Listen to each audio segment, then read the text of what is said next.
When a starving mother was turned away from the last store in town, a mysterious cowboy appeared from the shadows with three words that would change everything. Ride with me. What happened next in that frozen Wyoming winter of 1883 wasn't just about survival. It was about a stranger who saw what no one else would, and a woman brave enough to trust again. Stay until the end to see how one act of kindness rebuilt two broken lives, and comment your city below so I can see how far this story travels across the world. The wind that December carried teeth. It bit through wool, through skin, through the last shreds of dignity Nora Hayes had left. She stood on the weathered planks outside Thornton's Dry Goods in Sheridan, Wyoming territory, her fingers white-knuckled around the handle of an empty wicker basket. Inside that basket should have been flour, beans, salt pork, something, anything, to put on the table for her boy. Instead, there was nothing but air and shame. "I said no credit, Mrs. Hayes."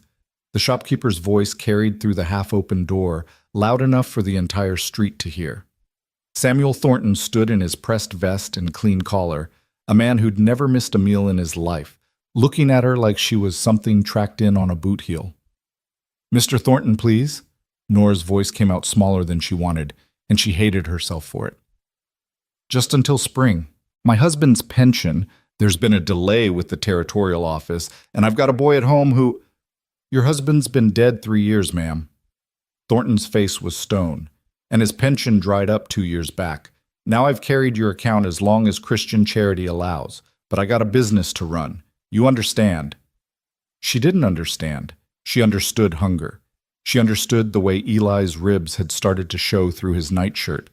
She understood waking at 3 in the morning with her stomach cramping so bad she had to bite her pillow to keep from crying out and waking her son. But business? No.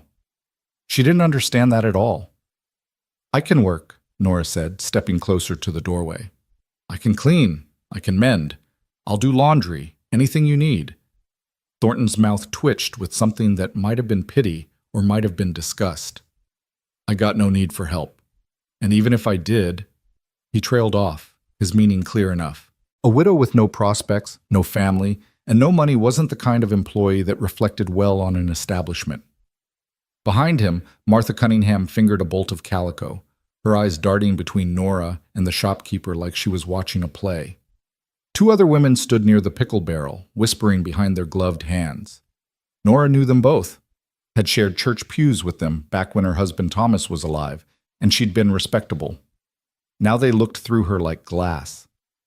"Please," Nora whispered one more time, and hated the break in her voice. Thornton's expression hardened. "Go on now. You're blocking my doorway." The door shut with a solid click. Nora stood there a moment longer, feeling the eyes of Sheridan on her back. The town wasn't large, maybe 300 souls on a good day, but right now it felt like 3,000. Every window held a face. Every shadow hid a judgment. She turned slowly, keeping her spine straight and her chin up, even though everything inside her wanted to crumble. The December sun sat low and pale behind a scrim of clouds. Snow had fallen 3 days ago, and what remained lay in dirty ridges along the storefronts. The street itself was frozen mud, rutted deep from wagon wheels. Across the way, a man leaned against the hitching post outside the Red Eagle Saloon. He was tall, taller than most, with shoulders that filled out his canvas coat like he'd been built for hard work. Dark hair curled from beneath a weathered hat, and his face was shadowed, angular, the kind of face that looked like it had seen trouble and come out the other side without flinching.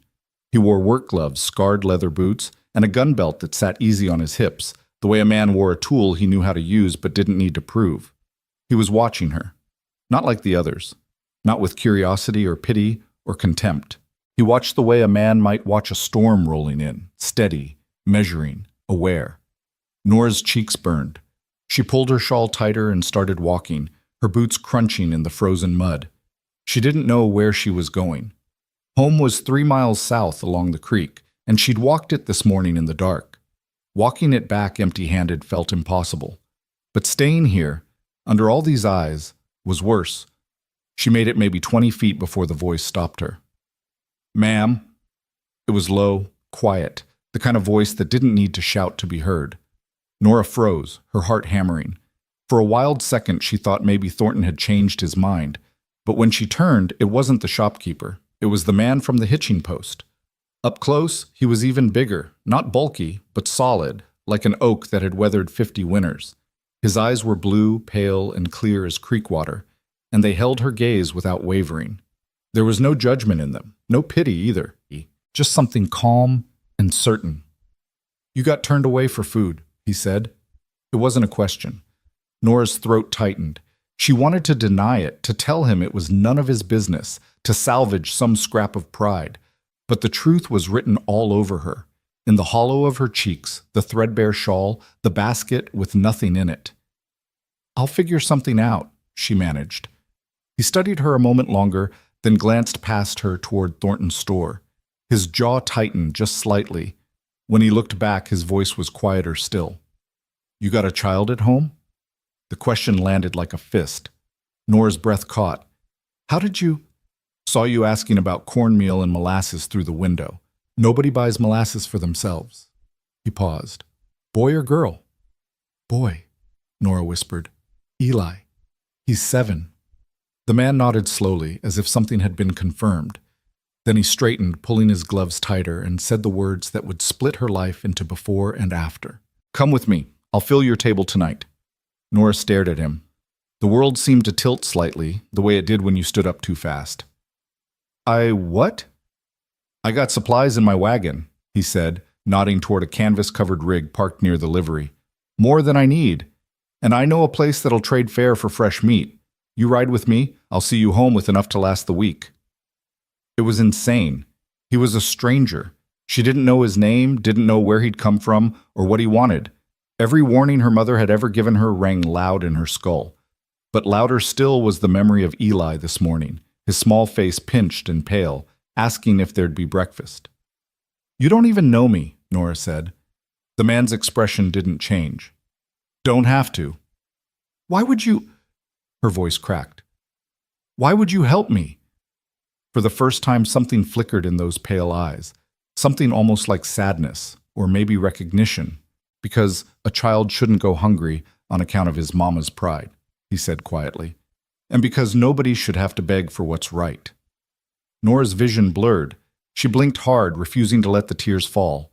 Not here, not in the middle of Sheridan, where everyone could see. "I don't have money to pay you back," she whispered. "Didn't ask for money." "Then what do you want?" He was silent for a long moment, his gaze drifting past her toward the mountains that ringed the valley, snow-capped and distant. When he spoke again, his voice carried something she couldn't name, something old and tired and true. "Nothing you ain't willing to give." It should have sounded threatening. It should have sent her running. But the way he said it, quiet and steady, made it sound like the opposite of a demand. It sounded like respect. Nora looked down at her empty basket. She thought of Eli, waiting at home in a cabin that was more gaps than walls, wearing a coat 2 sizes too small. She thought of the winter stretching ahead, cold and merciless. She thought of Thornton's face and Martha Cunningham's whispers, and every door in this town that had closed against her. And then she thought of this stranger, who had no reason to care, offering her something no one else would, a choice. "What's your name?" she asked. "Colt Mercer." "I'm Nora Hayes." He touched the brim of his hat. "Pleasure, Mrs. Hayes." "It's just Nora." The correction came automatically. She hadn't been Mrs. Hayes in any way that mattered for 3 years. Colt nodded, accepting this without comment. Then he gestured toward his wagon. "You ready?" Nora looked back once at Thornton's store, at the warm glow of the lamps inside, at the people moving behind the glass like actors in some play she was no longer part of. Then she turned back to Colt Mercer, this stranger with steady eyes and a voice like gravel and grace, and did something she hadn't done in 3 years. She said yes. "So?" Colt's wagon was old but well kept, the wood oiled and the canvas patched but clean. 2 horses stood in the traces, a matched pair of roans with kind eyes and good feet. Colt offered his hand to help her up onto the bench, and Nora took it, feeling the rough calluses through her worn gloves. He settled beside her, taking up the reins with easy confidence, and clicked his tongue. The horses leaned into their collars, and the wagon lurched forward with a creak of wood and leather. They rolled down Main Street slowly, the wheels crunching through frozen mud. Nora kept her eyes forward, feeling the stairs like brands against her back. Let them look. Let them whisper. She was past caring. Colt didn't speak, and for that she was grateful. The silence between them wasn't uncomfortable. It was just there, like the cold or the sky. He drove with the reins loose in his hands, his posture relaxed, and Nora found herself studying him from the corner of her eye. He looked to be in his mid-30s, though the lines around his eyes suggested he'd lived harder than most. His face was weathered but clean-shaven, his hands scarred in the particular way that came from ranch work, rope burns, barbed wire cuts, the thick calluses of a man who worked with his back and his sweat. There was a knife on his belt, a repeating rifle in the boot beside the bench, and saddlebags that looked like they'd seen 1,000 miles. A drifter, Nora thought, or maybe a ranch hand moving between jobs. Either way, a man with no roots, which made his offer even stranger. "Where are we going?" she asked finally, as they cleared the edge of town and turned south onto the creek road. "Little trading post about 2 miles east," Colt said. "Man name of Jensen runs it. He don't ask questions, and he don't judge. You can get flour, cornmeal, beans, whatever you need. I got pelts to trade, and I'll spot you the difference." "I can't let you be—" "You can," Colt said, not unkindly, "and you will. For the boy." Nora's throat closed up. She looked away, out across the valley where the land stretched white and endless under the pale sky. In the distance, the Bighorn Mountains rose like broken teeth, their peaks lost in cloud. "Why are you doing this?" she asked quietly. Colt was quiet for a long time. The only sounds were the jingle of harness, the creak of wheels, the soft huffing of the horse's breath in the cold. Finally, he said, "You ever been hungry, Nora?" The use of her name, spoken so naturally, made something in her chest tighten. "Yes," she whispered. "I mean really hungry, not missing a meal. I mean days without food, weeks, the kind of hungry where you stop feeling it and start feeling nothing at all." Nora looked at him. His profile was hard, carved, his eyes fixed on the horizon. "I was 8 years old," Colt said quietly. "My pa died in a mine collapse outside of Leadville. My ma tried to keep us together, me and my 2 sisters, but there wasn't work for a widow with 3 kids, and there wasn't charity neither. One winter, we didn't eat for 5 days straight." He paused, his jaw working. "A man came through town, ranch foreman, heading south. He saw us sitting outside the church, my ma too proud to beg, but too desperate not to hope. He didn't say much. Just told my ma he'd take me on as a stable hand, give me room and board, send wages back to her." "Did he?" Nora asked. Colt nodded. "Every month, like clockwork. I worked that ranch 7 years, learned everything I know about horses and cattle and hard work. And when I was old enough, I sent money home myself. My ma got back on her feet. My sisters got married. They're safe now." He turned to look at her, and his eyes were full of something old and deep. "I ain't never forgot that foreman's face," Colt said, "or the way he didn't make my ma feel small for needing help. He just saw a problem and fixed it because it was the right thing to do." He looked back at the road. "I figure if I can do the same, I ought to." Nora's vision swam. She blinked hard, her hands twisting in her lap. "You don't owe me this," she said. "Maybe not," Colt agreed, "but your boy don't owe the world his hunger neither." They rode in silence after that, the wagon rocking gently over the frozen ruts.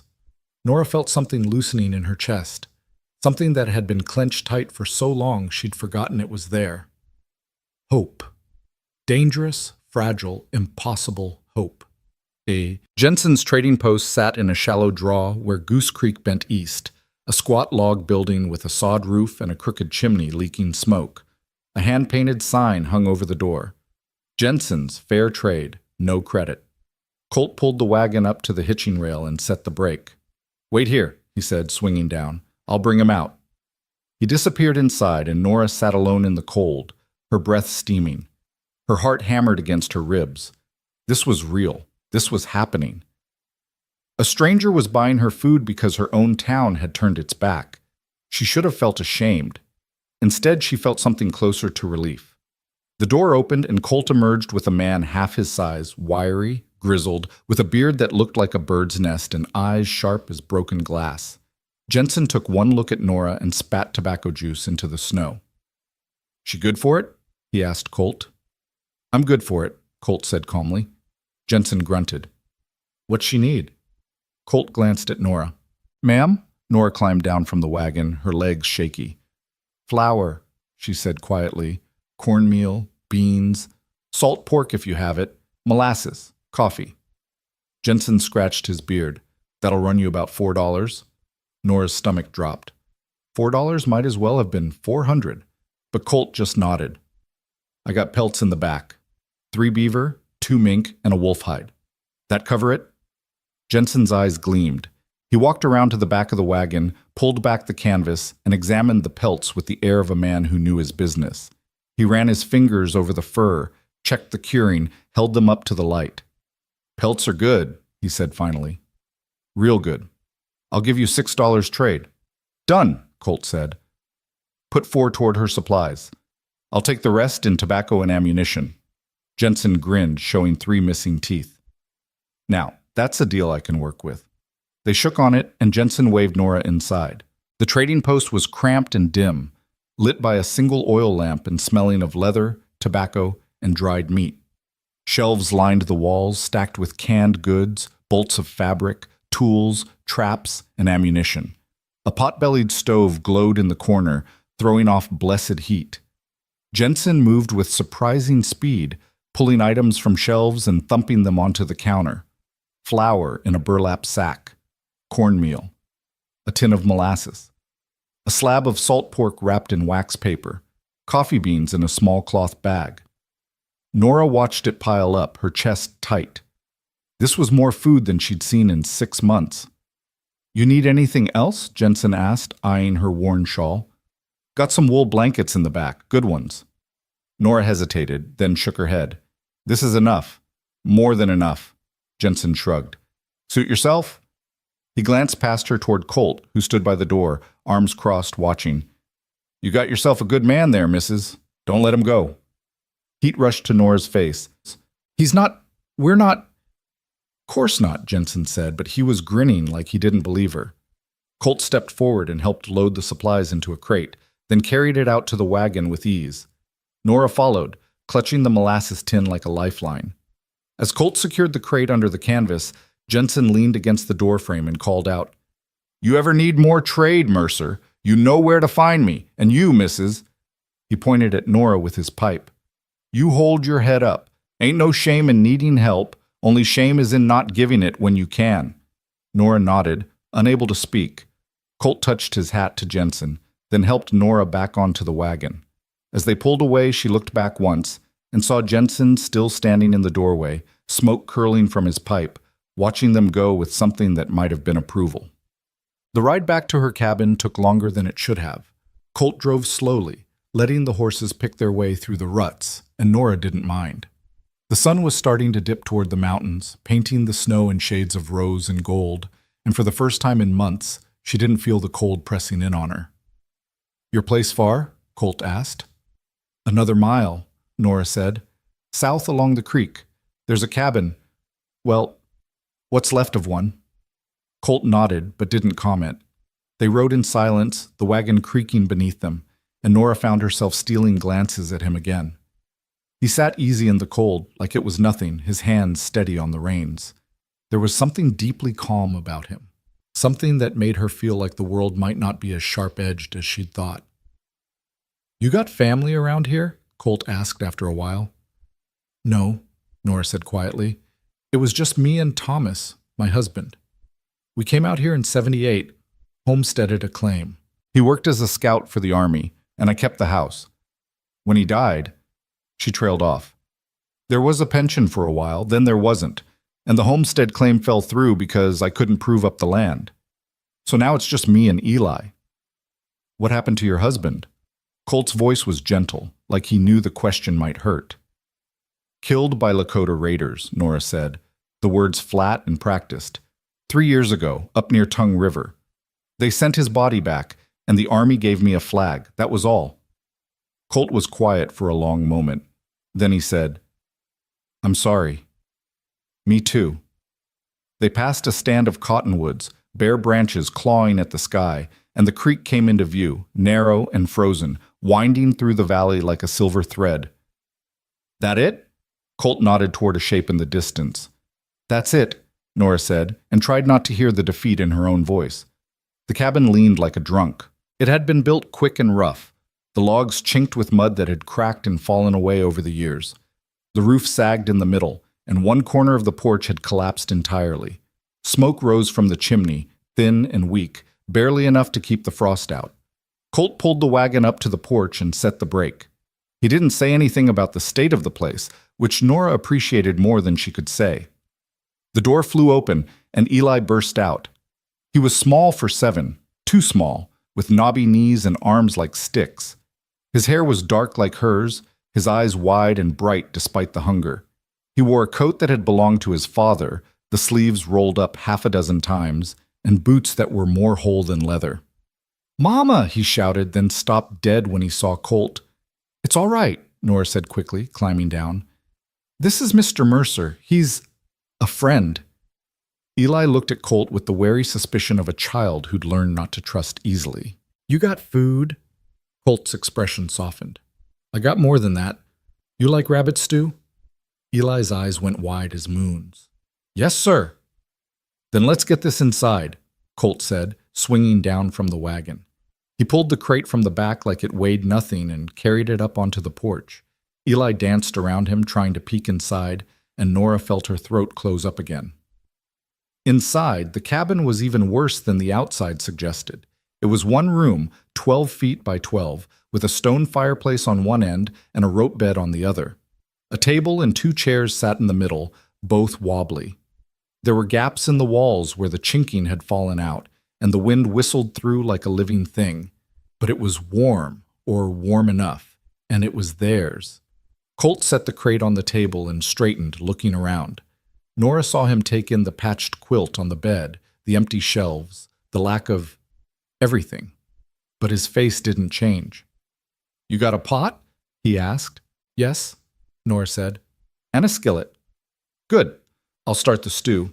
You get a fire going under that pot, and we'll have supper before full dark."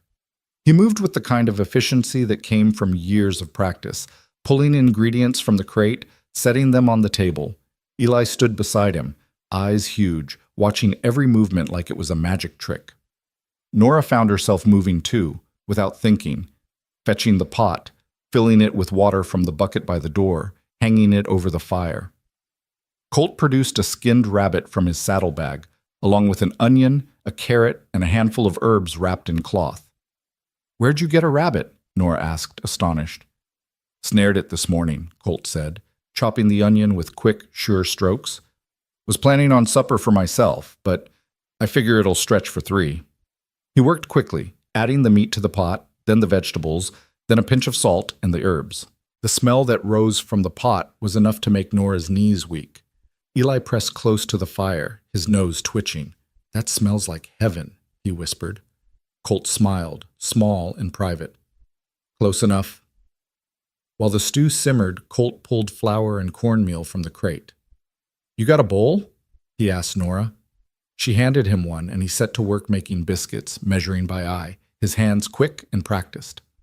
Nora watched, fascinated. She'd never seen a man cook like this. Not just competent, but comfortable, like it was second nature. "You do this often?" she asked. "Every day," Colt said, kneading the dough. "Can't afford to eat out when you're riding from job to job." "Where are you headed?" Nora asked, then immediately regretted the question.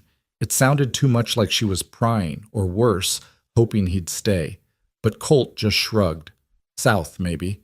There's a ranch outside of Casper that needs hands come spring, or maybe I'll head west, try my luck in Montana." He looked up, his blue eyes meeting hers. "Why?" "Just curious," Nora said quickly, turning away to stir the stew, but she felt his gaze linger a moment longer before he went back to his biscuits. By the time the sun set, the cabin was filled with warmth and the smell of food. Colt pulled the biscuits from the fire, golden and perfect, and ladled stew into 3 tin bowls. They sat at the table. Eli practically vibrating with excitement, Nora feeling like she was in a dream, and Colt quiet and steady between them. "Go ahead," Colt said to Eli. "Dig in." Eli didn't need to be told twice. He grabbed a biscuit and tore into it, then shoveled stew into his mouth so fast Nora was afraid he'd choke. "Slow down," she said gently. "It's not going anywhere." But Eli couldn't slow down. He ate like he was afraid it would disappear, and Nora understood because she felt the same way. The stew was rich and savory, the biscuits soft and buttery, and it was the best meal she'd had in years. Colt ate slowly, watching them both with something that might have been satisfaction. When Eli finished his bowl and looked hopefully at the pot, Colt smiled. "Go on," he said. "There's plenty." Eli filled his bowl again, and Nora felt tears prick her eyes. She blinked them back and focused on her own food, but the gratitude was overwhelming. When supper was done and the bowls scraped clean, Eli slumped back in his chair with a sigh of pure contentment. "That was the best thing I ever ate," he said solemnly. Colt grinned. "Glad you liked it, son." The word son made Eli's face light up, and Nora's heart clenched. Her boy was so hungry for kindness, for a man's attention, for something steady. She'd tried to be enough for him, mother and father both, but she knew she was failing. "Mr. Mercer," Eli said, suddenly serious, "are you going to stay?" The question hung in the air. Nora froze, her breath catching. Colt looked at Eli for a long moment, then at Nora. His expression was unreadable. "Don't know yet," he said finally. "Why?" "Because Mama needs help," Eli said simply, "and I can't do it all by myself."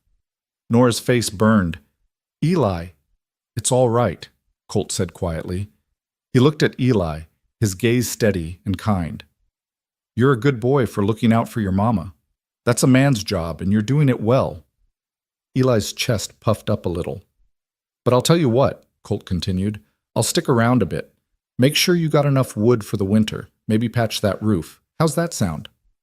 "Really?" Eli's eyes went wide. Colt nodded. "Really?" Nora opened her mouth to protest, to say he didn't have to, that they'd manage, that she didn't want to be a burden. But the words wouldn't come. Because the truth was, she did need help. And Eli couldn't do it alone. And this stranger with steady hands and a quiet voice was offering her something she'd thought was gone forever. A chance. "Thank you," she whispered. Colt looked at her across the table, the firelight flickering in his blue eyes. "Don't thank me yet," he said softly. "Still got a lot of work to do." Outside, the wind howled across the valley, shaking the cabin's walls. But inside, for the first time in 3 years, Nora Hayes felt warm. And for the first time in 3 years, she didn't feel alone. Colt Mercer kept his word.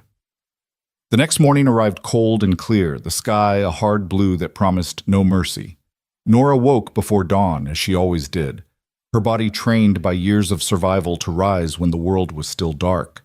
She lay under the thin quilt for a moment, listening to Eli's soft breathing from his pallet near the fire, and wondered if yesterday had been real or just some fever dream born of desperation. Then she heard the sound of an axe biting into wood. She sat up fast, her heart hammering. Through the gap in the chinking, she could see movement in the yard, a tall figure working in the gray pre-dawn light, steady and rhythmic. Colt had made camp somewhere nearby, she realized. He hadn't left. Nora dressed quickly in the cold, pulling on her worn dress and the shawl that was more holes than wool. She stepped out onto the sagging porch and stopped. Colt stood in the yard, his coat hung on a fence post, working in just his shirt despite the cold. He'd found her pathetic woodpile, little more than a few half-rotted branches, and was systematically splitting logs he must have hauled from somewhere down by the creek. The axe rose and fell with the precision of long practice, and already there was a neat stack of firewood growing beside the cabin. He looked up when he heard the door, lowering the axe. His breath steamed in the cold air. "Morning," he said, as if this were the most natural thing in the world.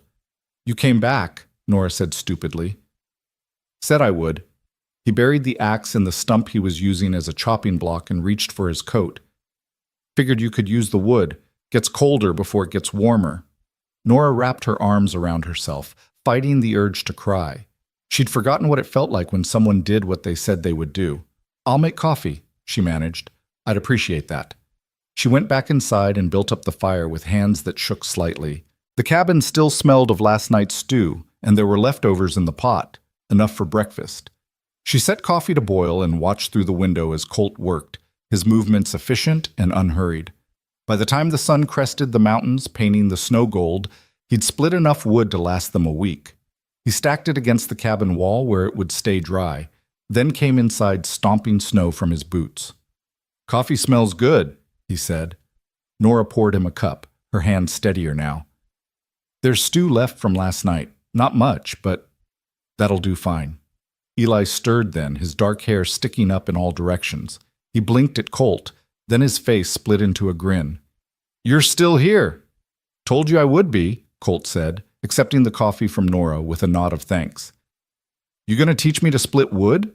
Eli asked, scrambling out of bed. "Maybe when you're bigger. For now, you can help me stack it. That's important work too." Eli practically glowed. Nora ladled out stew for all three of them, and they ate in comfortable silence. When breakfast was done, Colt pushed back from the table and looked around the cabin with an assessing eye. "That roof needs work," he said, "and those gaps in the walls. You got any spare lumber?" Nora shook her head. "Thomas used everything we had just to build it. I've been stuffing the gaps with rags and old newspaper." Colt nodded slowly. "All right, I'll see what I can do with what's around. Eli, you want to help?" "Yes, sir." They worked through the morning, Colt teaching Eli how to gather pine pitch from the trees down by the creek, how to mix it with dried grass to make chinking for the walls. Nora watched from the window as her son followed the tall cowboy around like a shadow, his small face serious with concentration.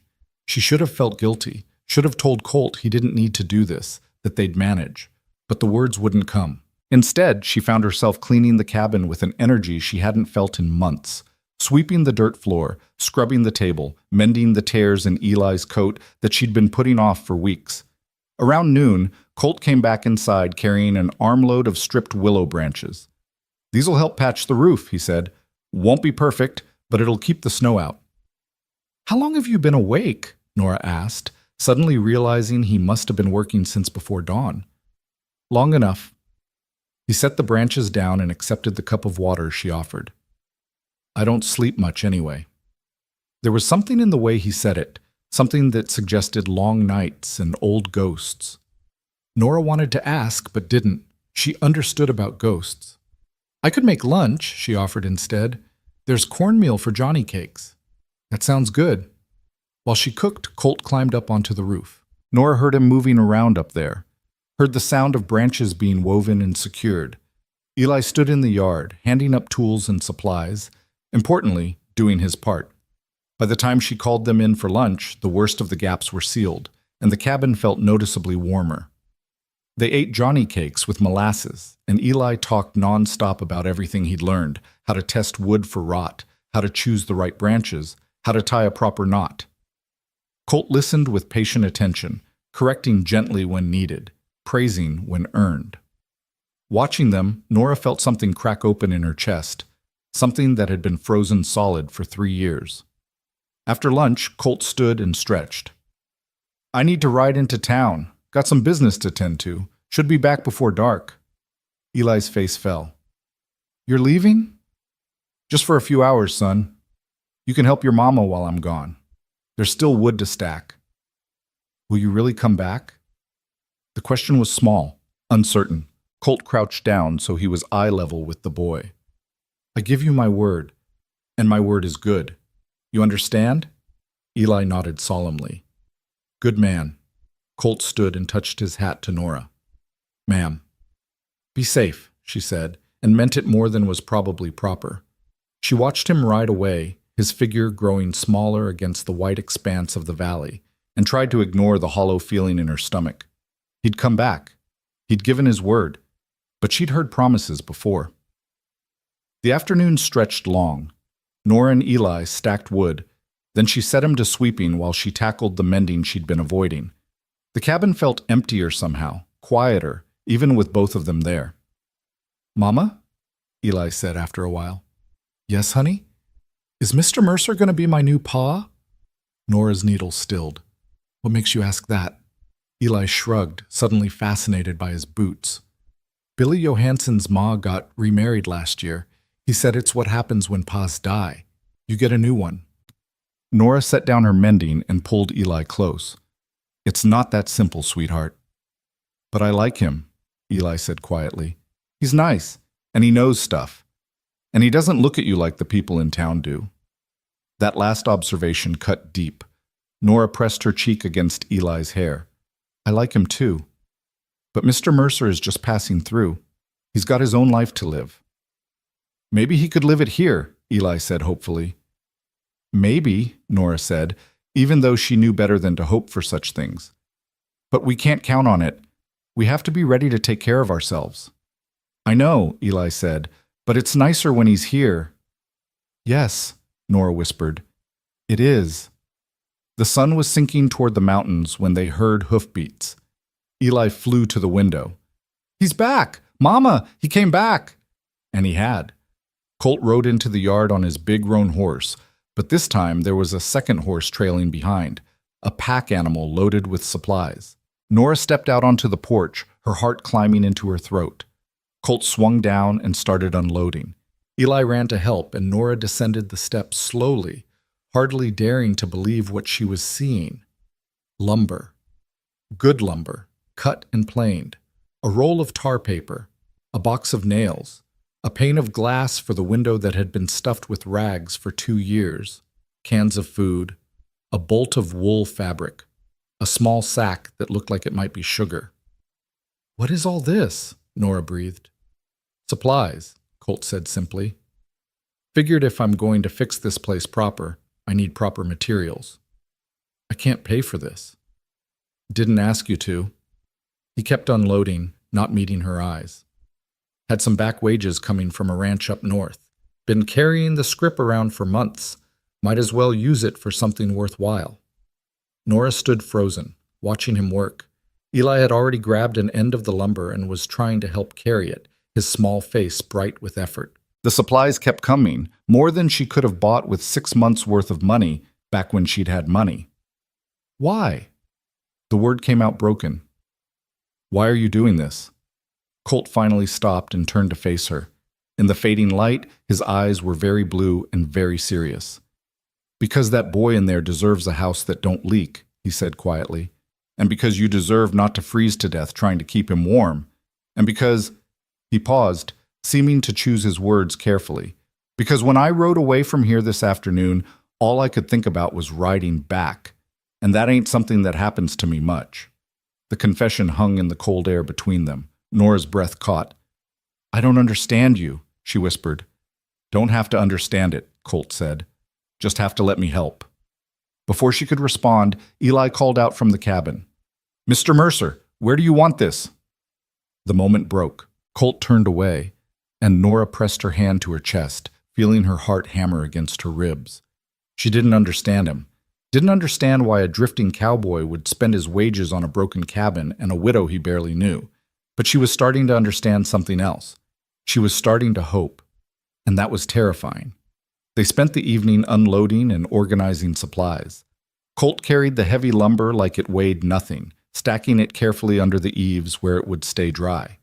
The tar paper he rolled out to inspect, nodding with satisfaction. The glass pane he handled with particular care, wrapping it in cloth and setting it inside where it wouldn't break. Nora made supper from the supplies he'd brought, beans with salt pork, cornbread, and coffee that was actually fresh instead of thrice-boiled grounds. There was even a tin of peaches, which Eli regarded with the reverence usually reserved for religious artifacts. Can we open it? He asked breathlessly. Save it for something special, Nora said. This is special, Eli insisted. Mr. Mercer came back. Colt laughed, a low, rusty sound, like he didn't do it often. The boy makes a fair point. So they opened the peaches and ate them with the cornbread, the sweet syrup sticky on their fingers, and Nora couldn't remember the last time she'd seen her son smile so wide. After supper, Colt pulled out a whetstone and started sharpening his knife, while Eli peppered him with questions. Where had he been? What had he seen? Did he know how to shoot a gun? Could he teach him? You're too young for shooting yet, Colt said. But I can teach you other things. How to read tracks, how to tell good water from bad, How to start a fire in the rain. Really? Really, those things will keep you alive longer than any gun. Eli absorbed this wisdom solemnly. Then, with the sudden topic shift of children, he asked, "Do you got a family?" Colt's hand stilled on the knife. For a moment, Nora thought he wouldn't answer. Then he said quietly, "Had one once. My ma passed 5 years back. My sisters are married and settled. Got nieces and nephews I ain't never met." "Why don't you visit them?" Eli asked. "They got their lives. I got mine." Colt went back to sharpening, the steel singing against the stone. "I ain't much for staying in one place." "Why not?" It was such a simple question, asked with such genuine curiosity, that Colt actually paused to consider it. "I guess," he said slowly, "because every place I ever stayed, I eventually had to leave.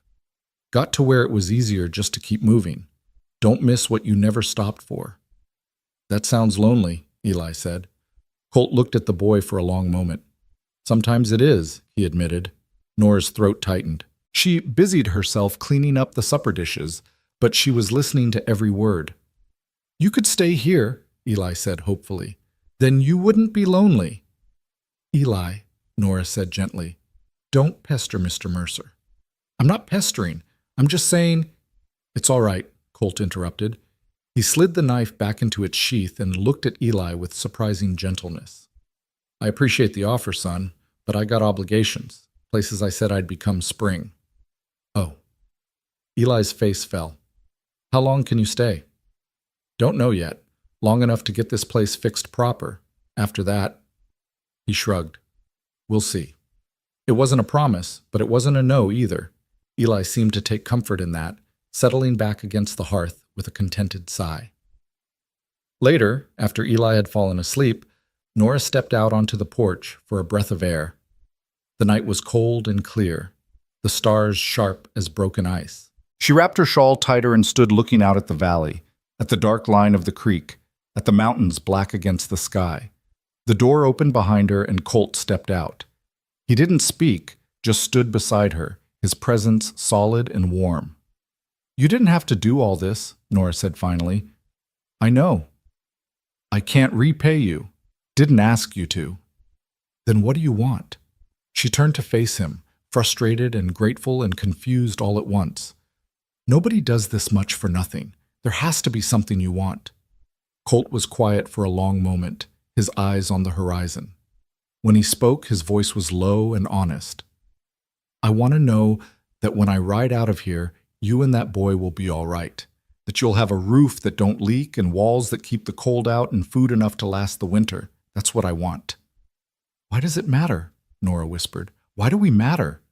He turned to look at her then, and the starlight caught in his eyes. "Because I ain't seen someone fight as hard as you're fighting in a long time," he said quietly. "Because you got every right to be bitter and broken, but instead you're standing here trying to keep your boy safe and fed and loved. That takes a kind of courage most folks don't have." He paused. "And because when I saw you standing outside that store yesterday, something in me just knew you were worth stopping for." Nora's vision blurred. "I'm not special. I'm just trying to survive." "That's what makes you special," Colt said. "You're still trying."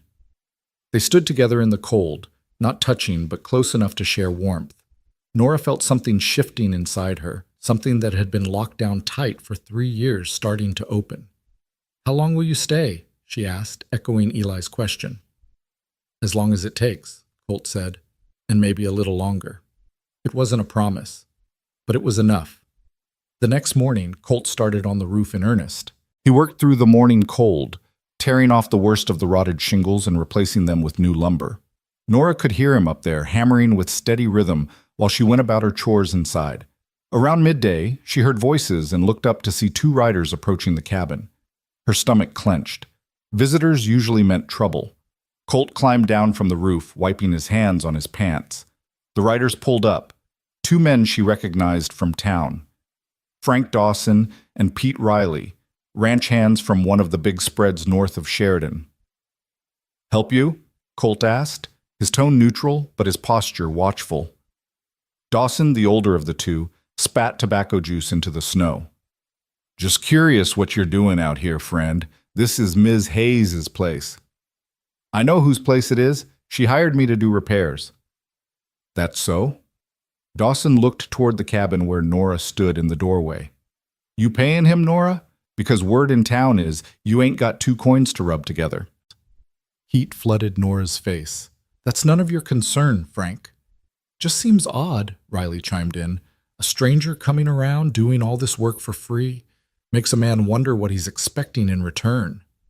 The insinuation was clear and ugly. Colt went very still. You got something to say, he said quietly. Say it plain. Dawson grinned, showing brown teeth. Just saying it's interesting. Widow woman, man passing through. People talk. Let them talk, Colt said. I ain't concerned with gossip. Maybe you should be. This here's a decent community. We look after our own.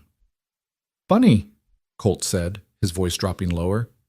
Because from where I'm standing, your decent community let this woman and her boy damn near starve, so you'll forgive me if I don't take lessons in decency from you. Dawson's face darkened. You best watch your mouth, Drifter. Or what? Colt's hand didn't move toward his gun, but something in his posture shifted. You gonna run me off? You're welcome to try. The air went tight and dangerous.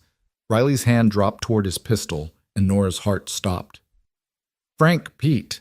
She stepped off the porch, forcing her voice to stay calm. Mr. Mercer is here because I asked him to be. He's been nothing but respectful. If you got a problem with that, you can take it up with me. Dawson looked at her, his expression caught between contempt and something uglier. You sure that's the story you want to stick with, Nora? Because once your reputation's gone, my reputation was gone the day Tom died, and this town decided I wasn't worth helping, Nora said, surprised by the steel in her own voice. So you can take your concern and ride back to town with it. We don't need it here. For a long moment, nobody moved. Then Dawson spat again and yanked his horse's head around. Don't say we didn't warn you, he muttered, and kicked his horse into a trot. Riley followed, casting one last dark look over his shoulder. When they were gone, Nora let out a shaking breath. Colt stood motionless, watching until the riders disappeared over the rise. I'm sorry, Nora said quietly. I didn't think...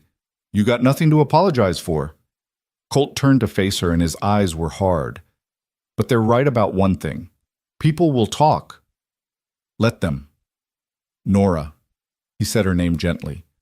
I don't care what they say about me. But you and Eli, you gotta live here after I'm gone.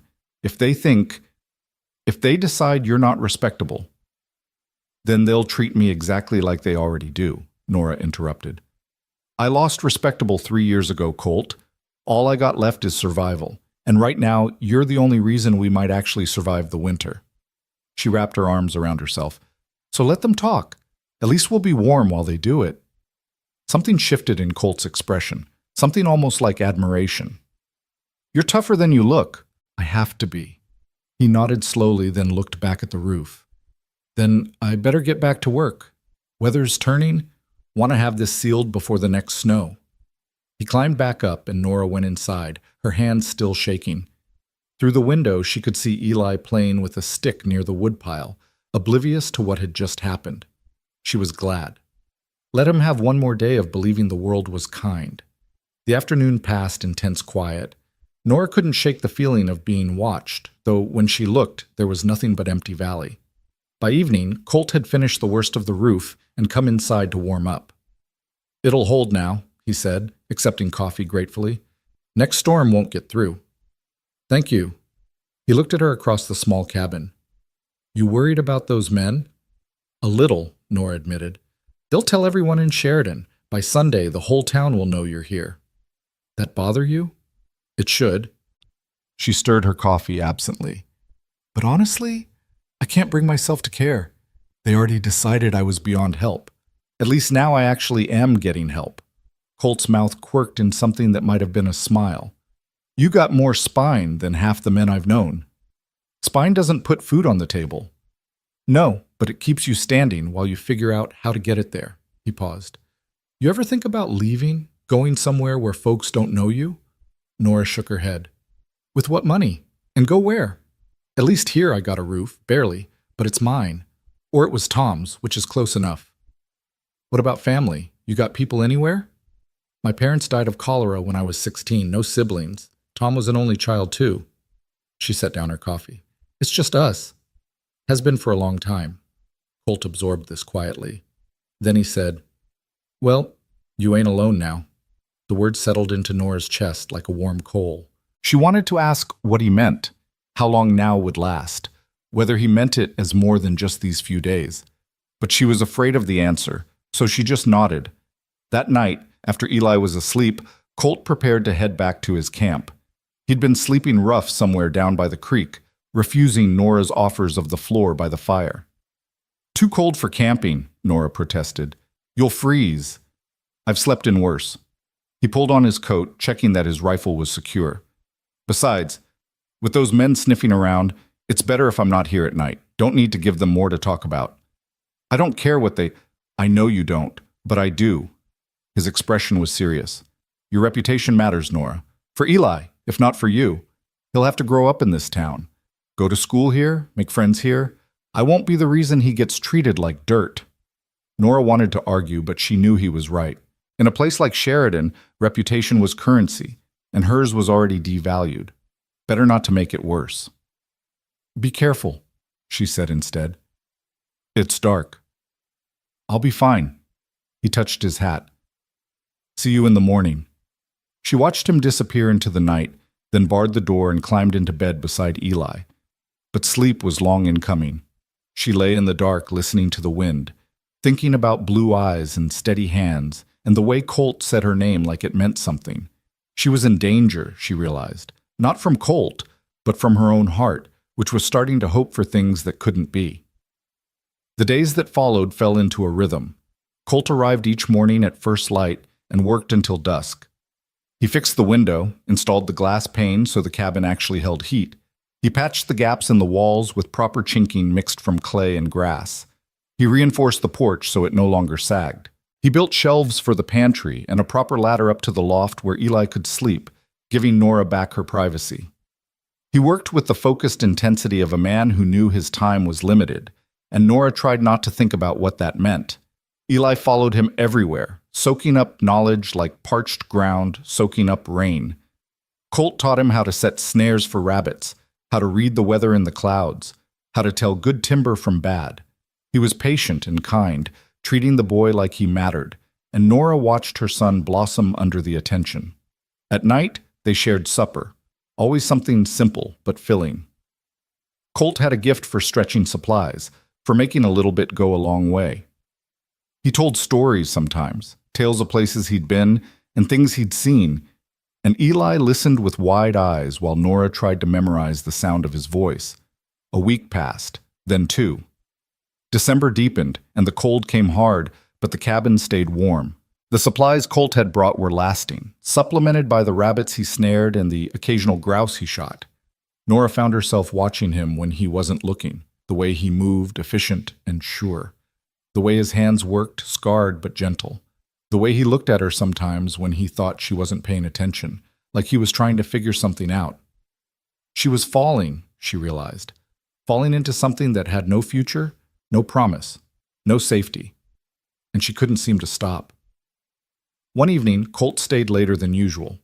Eli had fallen asleep by the fire, worn out from a day of helping haul water. Colt sat mending a harness while Nora worked on patching Eli's spare shirt. You're good at that, Nora observed, watching his hands work the leather. Had lots of practice. He tied off a stitch and examined his work. Been working ranches since I was 15. You learn to fix things yourself or they don't get fixed.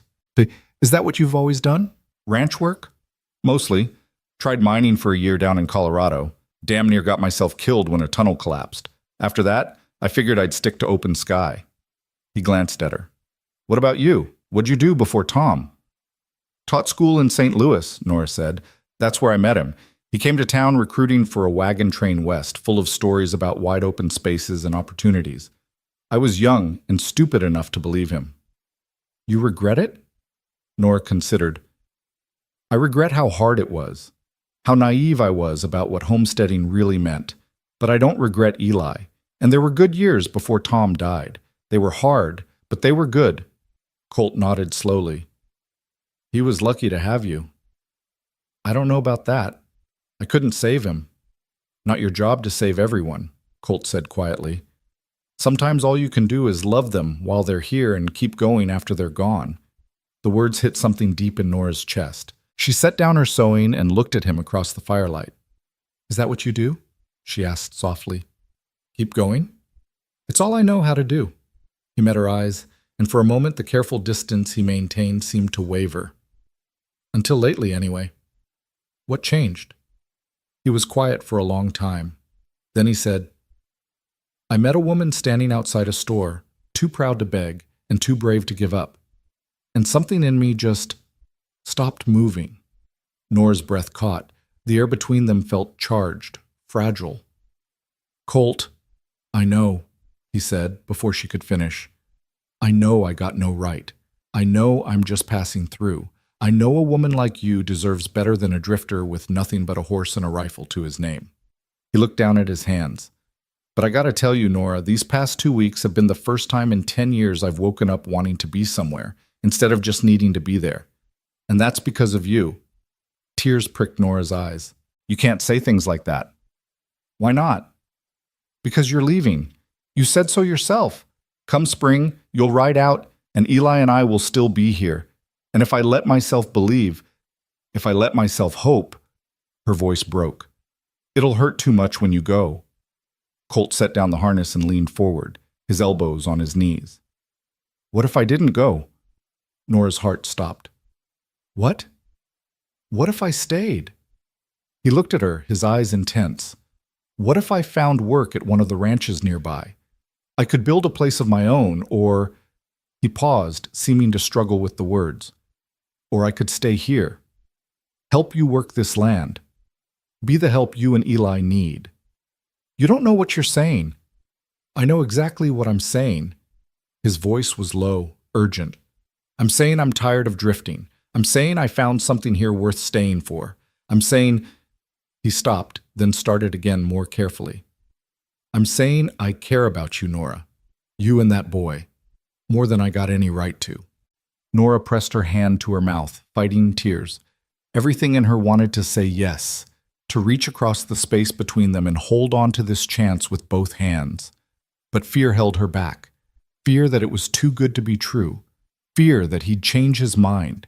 Fear that she was just another charity case to him. I can't, she whispered. I can't let myself believe that. Something like pain crossed Colt's face. Why not? Because I've been let down before. Because people make promises they don't keep. Because... She looked at Eli sleeping peacefully by the fire. Because it's not just me anymore. If you leave, Eli will be devastated. He already loves you, and I won't let him get hurt like that. Colt followed her gaze to the sleeping boy. His jaw tightened. I wouldn't hurt him, he said quietly. Or you.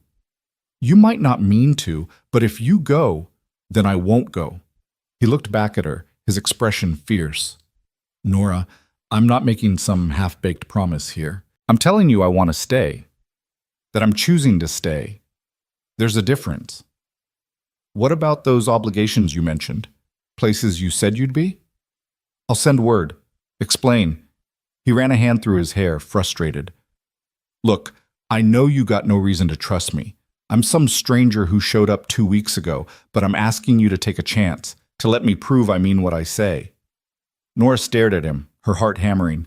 Every instinct screamed that this was dangerous, that hoping was dangerous, that trusting was dangerous, that letting herself feel anything for this man was the most dangerous thing of all. But another part of her, the part that was so tired of being afraid, so tired of facing everything alone, whispered that maybe, just maybe, this was real. I don't know how, she admitted finally. I don't know how to trust like that anymore. Colt's expression softened. Then don't. Not yet. Just let me stay. Let me keep helping. And maybe in time you'll see I'm not going anywhere. It wasn't a declaration of love. It wasn't even a promise, exactly. But it was honest and real, and more than anyone had offered her in 3 years. Slowly, Nora nodded. All right, she whispered. Stay. The word hung between them like a prayer. Colt's face transformed. Not quite a smile, but something close, something hopeful. "All right," he echoed. Outside, the wind picked up, rattling the newly patched walls. But inside, the fire burned warm, and for the first time in longer than she could remember, Nora Hayes felt something unfamiliar blooming in her chest. It felt dangerously like joy. The morning after Colt said he would stay, Nora woke to find 6 inches of fresh snow blanketing the valley. She stood at the window watching fat flakes drift down from a pearl gray sky, and for the first time in years the sight didn't fill her with dread. The cabin was warm, the pantry had food, and somewhere down by the creek, a man who'd promised not to leave was probably already awake, preparing for another day of work. She was right. By the time she had coffee boiling, she heard his boots on the porch, heard him stamping snow off before he knocked. It was a small courtesy, knocking instead of just walking in, but it meant something. Respect, boundaries, an acknowledgement that this was her home, and he was a guest in it.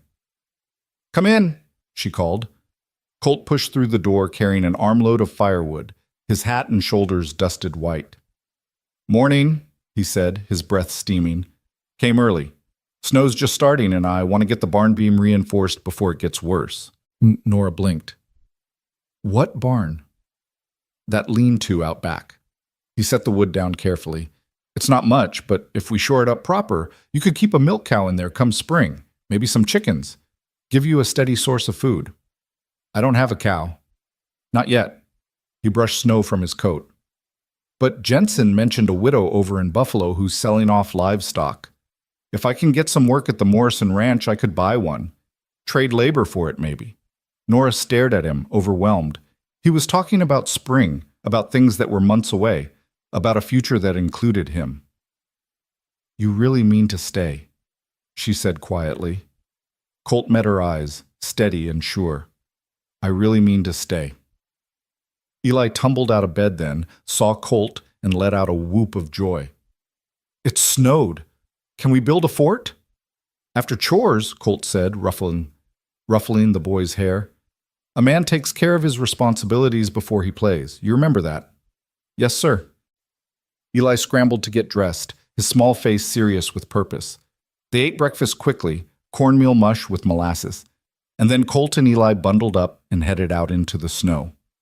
Nora watched them through the window, saw Colt showing Eli how to clear a path, how to stack snow so it wouldn't drift against the door. Her son followed every instruction with intense concentration, desperate to please this man who'd become his hero. She understood the feeling. She was half in love with Colt Mercer herself, though she was terrified to admit it. The day passed in quiet industry. Colt worked on the lean-to while Eli helped as best he could, carrying tools and holding boards steady. Nora tackled the washing, then started on bread, her hands working the dough while her mind wandered to dangerous territory. What would it be like if Colt truly stayed? If this became their life, not just borrowed time, but something real and permanent? She tried not to hope too hard. Hope was expensive, and she'd spent all her currency on it 3 years ago when Tom died. Around noon, riders appeared through the snow. 3 of them this time, and Nora's stomach dropped when she recognized Samuel Thornton leading them. With him were Frank Dawson and Sheriff John Garrett, a hard-faced man who'd never shown her anything but cold courtesy. Colt saw them too. He set down his hammer and walked to meet them, his posture deceptively relaxed. Nora grabbed her shawl and hurried outside, Eli at her heels. "Afternoon, Mercer," Sheriff Garrett said, his voice neutral but his hand resting on his gun belt in a way that wasn't friendly. "Sheriff," Colt's tone matched his, polite, guarded. "Something I can do for you?" "Got some concerns." Garrett shifted in his saddle. "Mr. Thornton here tells me you've been staying out at Ms. Hayes' place pretty regular. That true?" "I've been helping with repairs. That a crime?" "Depends on what kind of repairs." Dawson leered from behind the sheriff. "Word is you've been here awful late some nights." Colt's jaw tightened, but his voice stayed level. "Word is wrong. I camp down by the creek. Only time I'm here is daylight, working. You can ask Ms. Hayes." All eyes turned to Nora. She lifted her chin and stepped forward, ignoring the way her heart hammered. "Mr. Mercer has been nothing but respectful," she said firmly. "He's fixed my roof, patched my walls, and made sure my son won't freeze this winter. That's all." That's all. Thornton's voice dripped with skepticism. Nora, be reasonable. A man doesn't do all that for nothing. What's he getting in return? The implication made Nora's face burn. How dare you? Easy now. Sheriff Garrett held up a hand. Nobody's accusing anybody of anything, but you got to understand, Nora, folks in town are talking. A single woman, a stranger living on her property. He's not living on my property, Nora snapped. He's working on it. There's a difference. Is there? Thornton leaned forward in his saddle. Because from where we're sitting, it looks like you've taken up with some drifter, and that reflects poorly on the whole community. The community that turned me away when I asked for help? Nora's voice shook with anger. That community? The one that watched me and my son go hungry and did nothing? You'll forgive me if I don't much care what they think. You should care, Garrett said, his tone hardening. You got a boy to raise. What kind of example you setting, having some man around without benefit of marriage? The word hung in the cold air like an accusation. Eli pressed against Nora's side, his small body trembling, and something in her snapped. Get off my land, she said, her voice low and fierce. Garrett's eyebrows rose. Now, Nora, I said get off my land. She took a step forward. This claim may not be proved up proper, but it's still mine by right of my husband's service. And I'm telling you to leave. All of you. We're just trying to help. You're trying to shame me. There's a difference. Nora's hands clenched into fists. Mr. Mercer has shown me more Christian charity in 2 weeks than this town has shown in 3 years. So you can take your concerns and your gossip and your hypocritical judgment and leave. Now. For a long moment, nobody moved. Then Colt stepped up beside Nora, not touching her but close enough to show solidarity. You heard the lady, he said quietly. Time to ride. Garrett's face darkened. You're making a mistake, Nora. Both of you. Maybe, Nora said. But it's my mistake to make. The sheriff held her gaze a moment longer, then jerked his horse's head around. Don't say we didn't warn you. Come on, boys.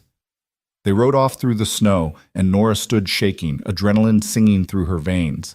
Beside her, Colt let out a slow breath. That was brave, he said quietly. That was stupid, Nora countered, pressing a hand to her racing heart. They'll make trouble now. Let them try. Colt's voice held an edge she hadn't heard before, something hard and unyielding. I ain't letting anybody hurt you or Eli. I don't care who they are. Eli looked up at him, his eyes wide. You mean it? I mean it, son. The boy threw his arms around Colt's waist, hugging tight, and Nora watched something transform in the cowboy's face, saw the hardness soften into something almost tender. He rested one big hand on Eli's head, gentle as a benediction. It's all right, he murmured. Nobody's going to hurt your mama, I promise. It was a promise he shouldn't make, couldn't guarantee. But watching him hold her son, seeing the fierce protectiveness in his eyes, Nora found herself believing him anyway. That night, after Eli was asleep, Colt stayed later than usual. He claimed he wanted to finish installing a latch on the window, but Nora suspected the truth. He was worried the men might come back, worried about leaving her alone. They won't do anything tonight, Nora said, pouring him coffee. They're not that bold. Maybe not, but I don't trust Dawson or Thornton. Colt accepted the cup, cradling it in his scarred hands. Men like that, they think they got a right to control everything around them. When someone pushes back, they push harder. I know. Nora sat across from him, suddenly exhausted. I should have just kept quiet. Let them say their piece and leave. No, Colt's voice was firm. You stood up for yourself, for us. That took courage. Or foolishness. There's a fine line sometimes. He smiled slightly. But I'm glad you did it. They sat in comfortable silence, the fire crackling, the wind moaning outside. Nora studied him into the firelight, the strong lines of his face, the way his shoulders curved slightly forward like he'd spent a lifetime carrying heavy things. Can I ask you something? She said finally. Anything. Why didn't you ever settle before? You're what, 35, 36? Most men your age have families, homes. Colt was quiet for a long moment. 37, he said. And I guess I never found a reason good enough to stop moving. He turned the cup in his hands. My pa died when I was 8, like I told you. My ma remarried when I was 14, a man who didn't want another man's kids around. So I left, figured I'd make my own way. That must have been hard. It was what it was. He shrugged. I worked ranches, saved money, sent some home to my sisters, moved when the work dried up. After a while, it became habit. I'd be somewhere 6 months, maybe a year, and then I'd get restless. Start thinking about what was over the next hill. So I'd move on. What changed? Nora asked softly. Colt looked at her, and his eyes held something raw and honest. You did. You and Eli. I look at what you got here, this little cabin, this hard life. Somewhere 6 months, maybe a year, and then I'd get restless. Start thinking about what was over the next hill. So I'd move on. What changed? Nora asked softly. Colt looked at her, and his eyes held something raw and honest. You did. You and Eli. I look at what you got here, this little cabin, this hard life, and instead of wanting to run, I want to stay. I want to help build something. He stopped, seeming to struggle with the words. I want to belong somewhere, to someone. And for the first time in my life, I think maybe I could. Nora's throat tightened. You don't even really know me. I know enough. I know you're brave and stubborn and proud. I know you love your son more than your own life. I know you've been knocked down so many times you should have stayed down, but you keep getting back up. He leaned forward slightly. That's enough for me. Colt, I'm not asking for anything you ain't ready to give, he interrupted gently. I'm just telling you where I stand. So you know. So there's no confusion. Nora's heart hammered against her ribs. She wanted to tell him she felt the same, that she lay awake at night thinking about him, that she caught herself watching for him in the mornings, that the thought of him leaving made her chest ache, but fear held her tongue. I'm afraid, she admitted instead. Of what? Of this, of hoping, of letting myself believe. Her voice broke. What if you change your mind? What if you wake up one day and realize this isn't what you want? Eli can't go through that. Colt set down his cup and reached across the table. He didn't take her hand, didn't presume, just rested his own palm up in offering. After a moment's hesitation, Nora placed her hand in his. His grip was warm, calloused, steady. I can't promise I'll never make mistakes, he said quietly. I can't promise this'll be easy, because life out here never is. But I can promise I won't leave. I can promise I'll work hard and do right by you and Eli, and I can promise that when I give my word, I keep it. He squeezed her hand gently. That enough? Nora looked at their joined hands, at the contrast of his rough skin against hers. It should have felt presumptuous. Instead, it felt right. For now, she whispered. It's enough for now. They sat like that until the fire burned low, hands clasped across the scarred table, not speaking because words weren't necessary. Outside, the snow continued to fall, covering the valley in white silence. And inside, something fragile and precious began to grow, something that felt dangerously like a future. The next week brought more snow and bitter cold. Colt worked steadily, finishing the lean-to and starting on a proper chicken coop. He talked about the future like it was certain, about planting a garden in spring, about getting laying hens, about maybe clearing another acre for hay.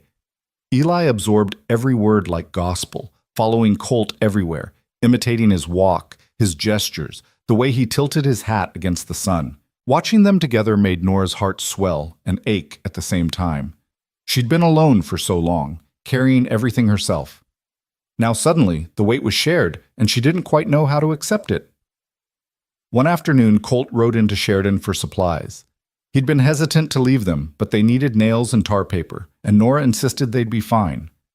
She and Eli spent the day inside, baking and cleaning, trying not to watch the road too obviously.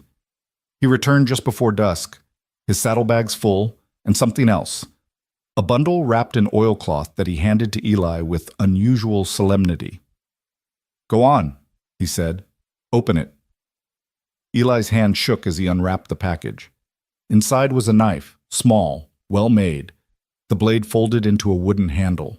A boy's first knife, the kind that said he was trusted, that he mattered. It's yours, Colt said, but it comes with responsibility. You don't use it unless you need it. You keep it sharp and clean, and you never ever use it in anger, understand? Yes, sir, Eli breathed, his eyes huge. Good man. Colt showed him how to open and close it properly, how to hold it safely. Your pa would have given you one when you were ready. I hope you don't mind me stepping in. Eli looked up at him, his young face struggling with emotion. I don't mind, he said. Then, hesitantly, would it be okay if I called you Pa? Not to replace my real Pa, but just because you're here and he's not? Nora's breath caught.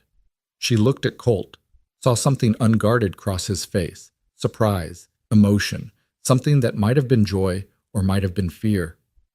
That's up to your mama, he said carefully, glancing at Nora. Nora's eyes burned with unshed tears. She looked at her son, at this good man who'd walked into their lives and refused to walk back out, and knew that whatever happened, they'd already crossed a line. Eli had already given his heart, and so, God help her, had she. It's all right with me, she said softly, if it's all right with Mr. Mercer. Colt, he corrected gently. And yes, son, it's all right with me. Eli launched himself at Colt, wrapping his skinny arms around the man's waist, and Colt held him tight, his eyes suspiciously bright. Over Eli's head, his gaze met Nora's, and something passed between them. An acknowledgement, an acceptance, a promise that didn't need words. They were becoming a family. The thought should have terrified her. Instead, it felt like coming home. Christmas came quietly. They had no decorations, no gifts beyond what Colt had already given. But Nora made Johnny cakes with the last of the molasses, and Colt surprised them with a small spruce tree he'd cut and dragged back, which they decorated with strips of cloth and strings of dried berries. Eli was beside himself with joy.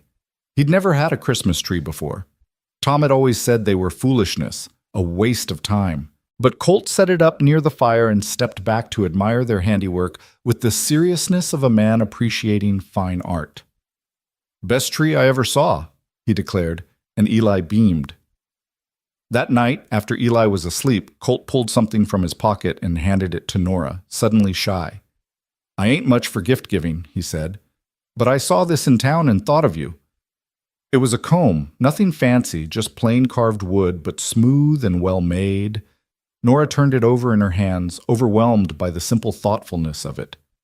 Colt, I don't have anything for you. Don't need anything. He gestured around the cabin. I got this. Got you and Eli.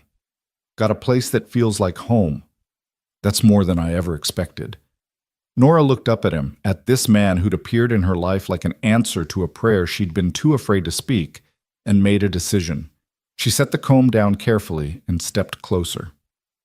Colt, she said quietly, thank you for everything, for staying, for being you. He looked down at her, his blue eyes soft in the firelight. Nora? She didn't let him finish. She rose on her toes and kissed him, quick and gentle, barely a brush of lips. When she pulled back, her face was hot, her heart hammering. I'm sorry, she stammered. I shouldn't have... But Colt caught her hand, stopping her retreat. Don't apologize, he said roughly. His thumb traced over her knuckles, a whisper of touch. I've been wanting to do that for weeks, but I didn't think I had the right. Do you want the right? More than anything. This time when they kissed, it was slower, deeper. Colt's hand came up to cup her face, his touch reverent, and Nora felt something inside her crack open, something that had been frozen since Tom died, maybe longer. When they finally broke apart, both breathing hard, Colt rested his forehead against hers. Marry me, he said. Nora pulled back, startled. What? Marry me. He said it firmer this time, more certain. I know it's fast. I know we barely know each other, really, but, Nora, I'm 37 years old, and I ain't never felt about anyone the way I feel about you. And that boy in there, I love him like he's my own. So marry me. Let me take care of you both proper. Let me be your husband and his father, legal and right. Nora stared at him, her mind reeling. It was insane. They'd known each other less than a month. She should say no. Should tell him they needed time, should be sensible. But when had being sensible ever gotten her anything but heartache? Yes, she heard herself say. Yes, I'll marry you. Colt's face transformed. He swept her up in his arms, spinning her once before setting her down carefully. You mean it? I mean it, Nora laughed, giddy and terrified and elated all at once. Though we should probably tell Eli before we tell anyone else. Tell me what? They both spun. Eli stood by his pallet, rubbing his eyes, his hair sticking up in all directions. Nothing, sweetheart, Nora said automatically. Go back to sleep. But Colt shook his head. No, he should know. He crouched down to Eli's level.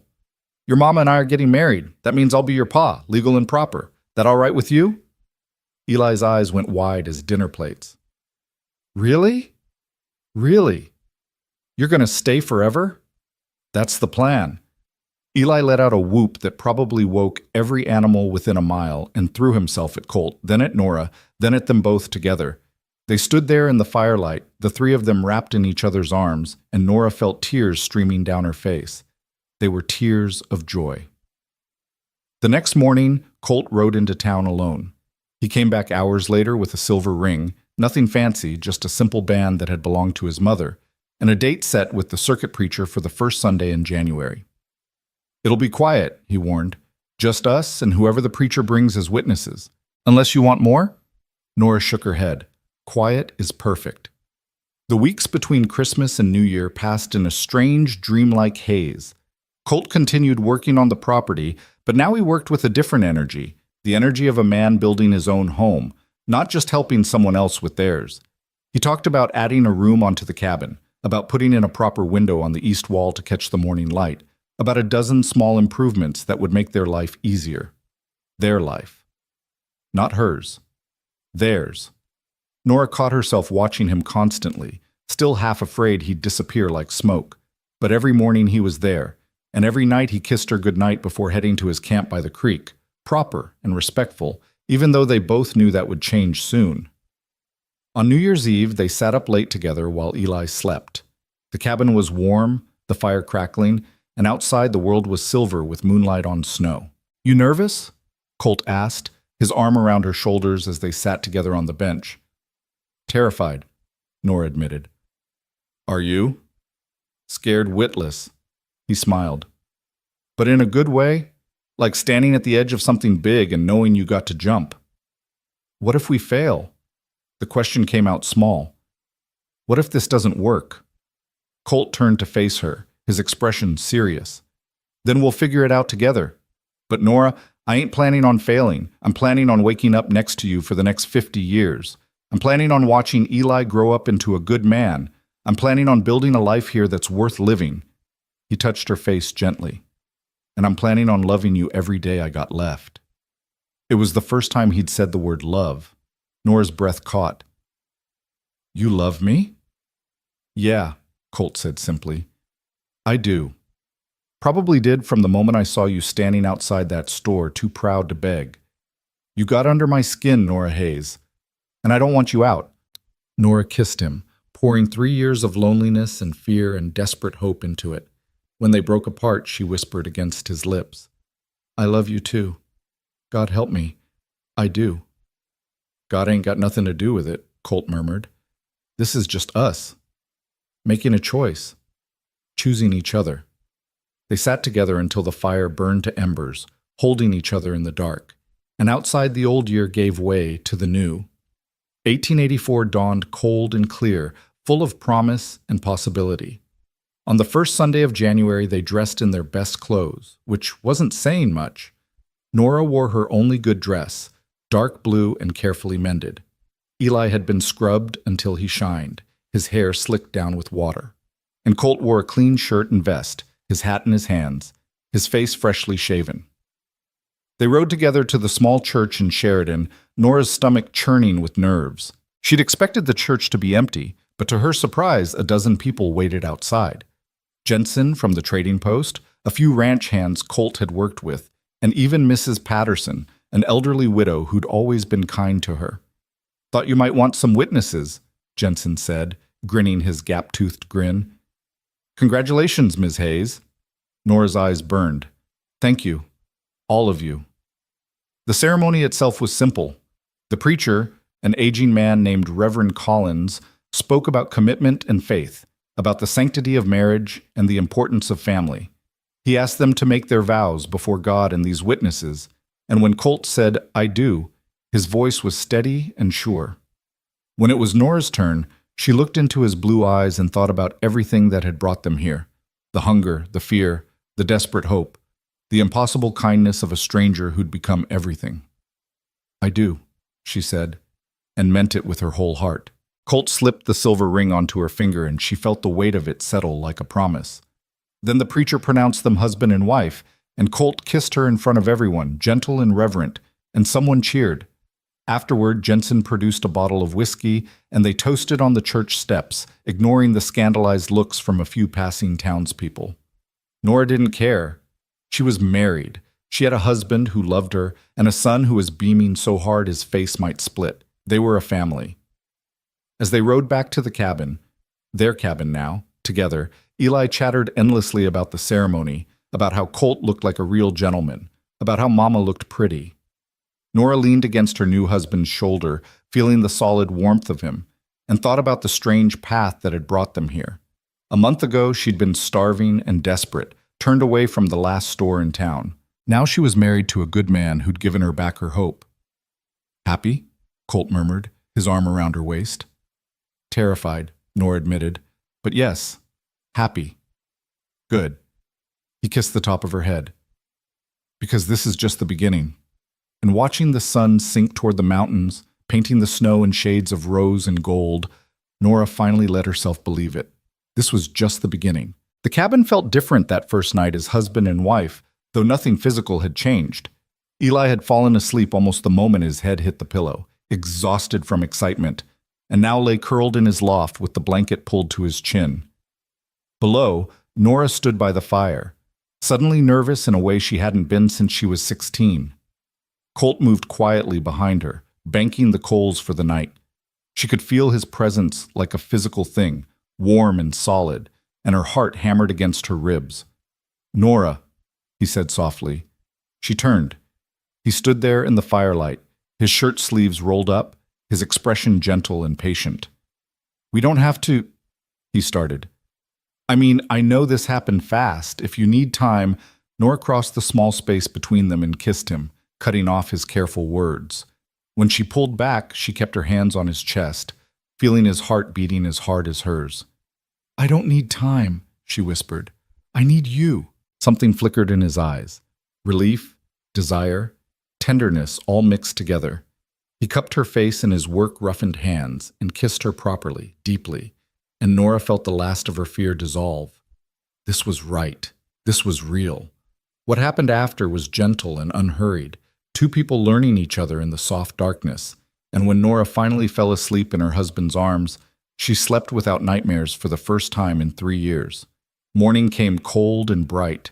Nora woke to find Colt already up, pulling on his boots as quietly as he could. She watched him through half-closed eyes, memorizing the line of his shoulders, the way his hair curled at his collar. "I can feel you watching," he said without turning around, a smile in his voice. "Can't help it." Nora stretched, feeling warm and drowsy and content. "Still can't quite believe you're real." Colt turned, and the look he gave her was so full of affection it made her chest ache. "I'm real, and I'm yours." He came back to the bed and kissed her forehead. "But I gotta get the fire going before Eli wakes up freezing." Practical man. Somebody's gotta be. He built up the fire and started coffee while Nora dressed, and by the time Eli climbed down from his loft, the cabin was warm and breakfast was underway. The boy looked between them, grinning like he knew a secret. "You're still here," he said to Colt. "Where else would I be?" "I don't know. I just thought maybe I dreamed yesterday." Colt ruffled his hair. "Wasn't a dream, son. Your mama and I are married. That makes me your pa now, legal and proper." "Forever?" "Forever." Eli threw his arms around Colt's waist, and Nora watched her husband hold her son, watched the easy affection between them, and felt something settle deep in her chest. Peace. She'd forgotten what it felt like. After breakfast, Colt announced he was riding to the Morrison Ranch to see about work. They're always needing hands in winter, he explained. Pays not much, but it's steady, and if I can bring in wages, we can start building up supplies for spring planting. Nora wanted to protest, wanted to keep him close, safe, where she could see him, but she understood necessity. Money was still tight, and they needed to think beyond just surviving to thriving. Be careful, she said, helping him into his coat. Always am. He kissed her, quick and sweet, then swung up onto his horse. Should be back by dark. You and Eli stay warm. They watched him ride away, and Nora felt Eli's small hand slip into hers. He'll come back, Mama, the boy said confidently. I know, sweetheart. Because he's Pa now, and Pa's don't leave. The simple faith in his voice broke something in Nora's heart and mended it at the same time. She squeezed his hand. That's right. He'll come back. The day stretched long without Colt. Nora kept busy with washing and mending, while Eli practiced with his knife, carefully whittling sticks the way Colt had shown him. Every so often, the boy would look up and ask, How long till he's back? A few more hours. Do you think they'll give him work? I hope so. Me too. Then we can get that cow he talked about. And chickens. I like chickens. Nora smiled. Since when? Since Pa said we could have them.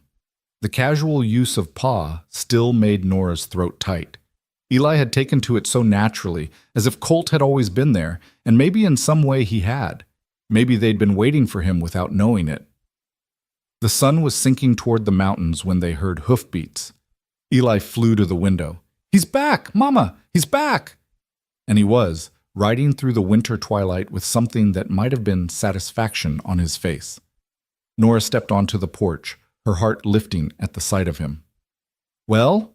She called as he dismounted. Got work. Colt's grin was rare and brilliant.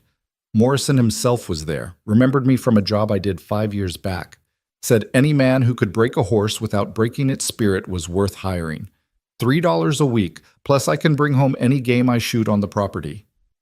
$3 a week. It wasn't a fortune, but it was more than they'd had. Nora felt tears prick her eyes. That's wonderful. It gets better. Colt climbed the steps, his eyes bright. He's got a milk cow he's willing to sell cheap. She's getting old, but she's still producing. Says if I work an extra week without pay, she's ours. Colt, that's... Nora couldn't finish. She threw her arms around him, breathing in the smell of horse and cold and him. Hey now. He held her gently. What's this? I'm just happy, she managed. So happy I don't know what to do with it. He pressed a kiss to her hair. Get used to it, Mrs. Mercer. This is just the start. Mrs. Mercer. The name sent a thrill through her. She was married. She had a husband who worked hard and came home and held her like she was precious. That night, they celebrated with venison stew. Colt had shot a deer on the way home, and Eli talked so much about the future cow that Nora finally had to send him to bed just to get a word in edgewise. He's excited, Colt said, amused. He's not the only one. Nora sat beside him on the bench they'd pulled close to the fire. I keep waiting to wake up and find this was all a dream. Not a dream. Colt took her hand, turning it so the silver ring caught the firelight. This is real. You're stuck with me now. I can think of worse fates. He laughed, low and warm, and pulled her close. They sat together in comfortable silence, listening to the fire crackle and the wind outside. After a while, Colt spoke again, his voice thoughtful. You know, I've been thinking about names. Names? For the place. Every homestead should have a name.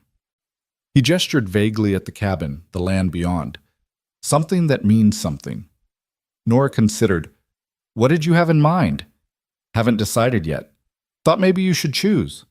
Me? It's your land. Was your husband's first, now it's ours together. Seems right you should name it. Nora thought about it, about everything this place had been and everything it was becoming. A place of survival, yes, but also of hope, of new beginnings. Hope Creek, she said finally.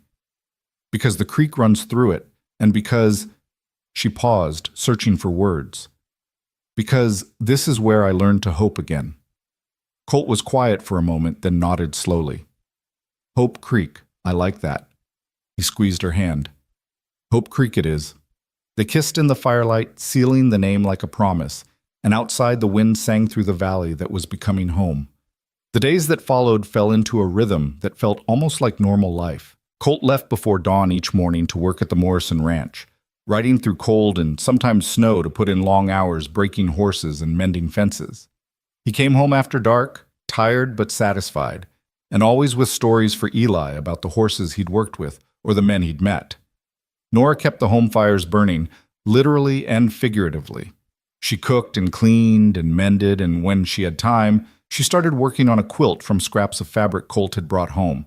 It would be their marriage quilt, she decided, something to mark this new chapter. Eli thrived under the routine. He had chores now, real chores that mattered, not just busy work. He hauled water, stacked firewood, learned to set snares for rabbits under Colt's patient instruction. The boy was growing, filling out slightly now that there was regular food, and his laugh came easier. He's happy, Nora said one night, watching Eli sleep peacefully in his loft. So are you, Colt observed. He sat on the edge of their bed, she still got a thrill from thinking it, pulling off his boots. I am. Nora moved to help him with the laces, her fingers gentle on the worn leather. Sometimes I feel guilty about it. Why? Because Tom's only been gone 3 years. Because I should probably mourn longer. Because people will think... She stopped, shaking her head. People will think what they always think, Colt said quietly. Let them. You got a right to be happy, Nora. Tom wouldn't want you suffering forever. You didn't know him. No, but I know you. And I know any man worth his salt would want his widow taken care of, his son raised right. If our situations were reversed, he paused, his jaw working. If I died and you were alone with Eli, I'd want someone to step up, someone good. I wouldn't want you grieving yourself into the grave. Nora looked at him, at this man who spoke so easily about sacrifice and care, and felt her love for him deepen another notch. You're a good man, Colt Mercer. I try. He pulled her close, resting his chin on her head. Now stop feeling guilty and come to bed. Morning comes early. She did, and fell asleep in his arms, warm and safe and home. 2 weeks into February, Colt came home early with news. Morrison had agreed to let him take the cow now, with the understanding that Colt would work an extra 2 weeks to pay off the balance. She's gentle, Colt said, his excitement barely contained. Name's Bessie. She'll give us milk, butter, cheese if we're lucky. Morrison's throwing in a laying hen too, says she's old but still productive. Eli was beside himself. When do we get them? Tomorrow, if the weather holds. Colt looked at Nora. We'll need to finish that lean-to proper, make sure it's tight, can't have them freezing. They spent the evening working by lantern light, Colt and Eli reinforcing the lean-to while Nora stitched together feed bags to make a warm covering. The work felt good, purposeful, building toward something. True to his word, Colt arrived home the next day leading a brown and white cow and carrying a crate with a rust-colored hen inside. Bessie was indeed old, her muzzle gray, but her eyes were kind and she came along placidly. The hen squawked indignantly about the journey but settled quickly once released into her new home. Eli was enchanted. He spent an hour just sitting in the lean-to, watching Bessie chew her cud and the hen scratch for non-existent bugs in the hay. He's going to sleep out here if you let him, Nora observed, standing with Colt in the doorway. Can't blame him. First real livestock we've had. Colt's arm came around her waist. Next spring, we'll get more chickens. Maybe a pig. Start building up properly. You really think we can do this? Make this place into a real working homestead? I know we can. His confidence was absolute. We got the land, we got the will, and we got each other. That's more than most people start with. Nora leaned into him, watching her son commune with their new animals, and let herself believe. They could do this. They were doing it. That night, Eli insisted on checking on Bessie and the hen 3 times before bed.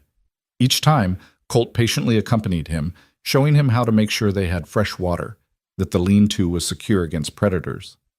You're good with him, Nora said when Eli was finally asleep and Colt had returned inside. He's a good kid, easy to be good with. Colt shed his coat and moved to the fire to warm his hands. He reminds me of myself at that age, hungry for guidance, for someone to show him how to be a man. Did you have that? After your father died?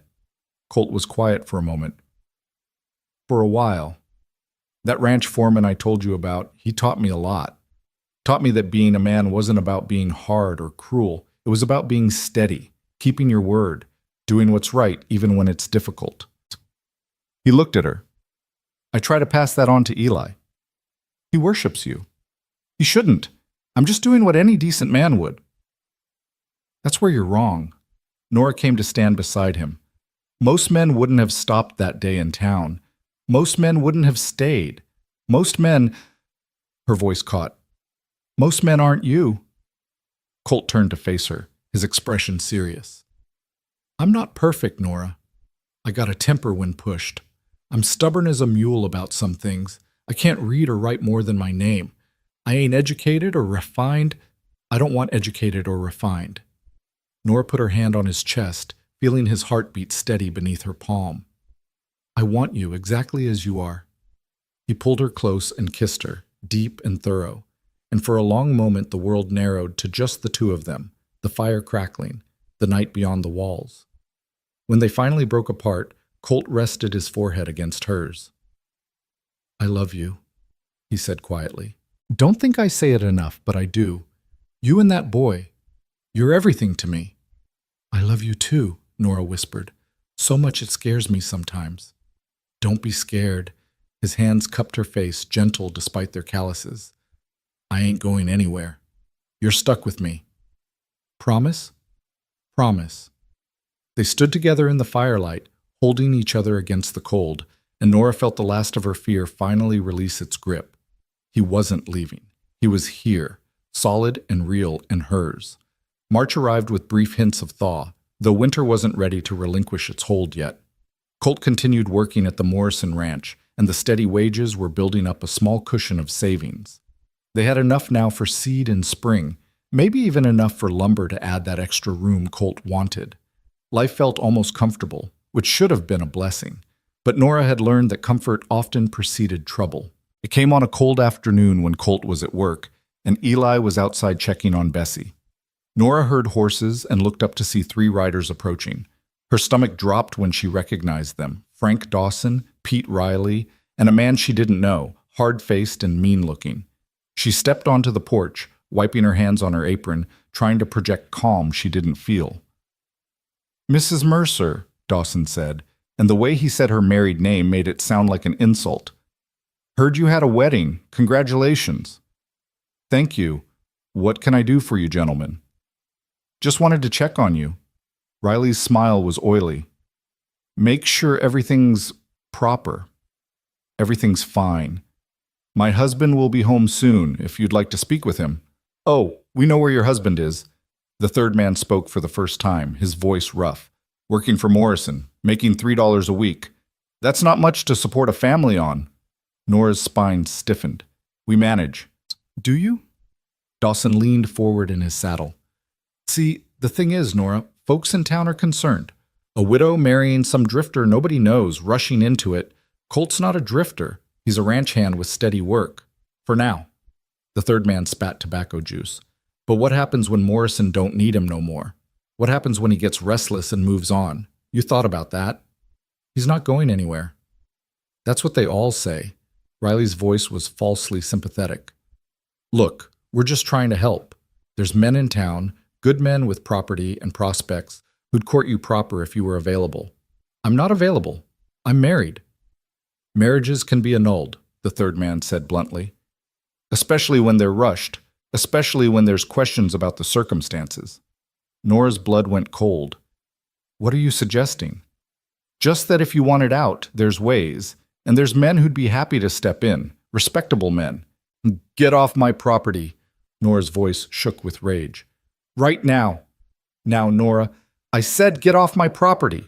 She stepped down from the porch, her hands clenched into fists.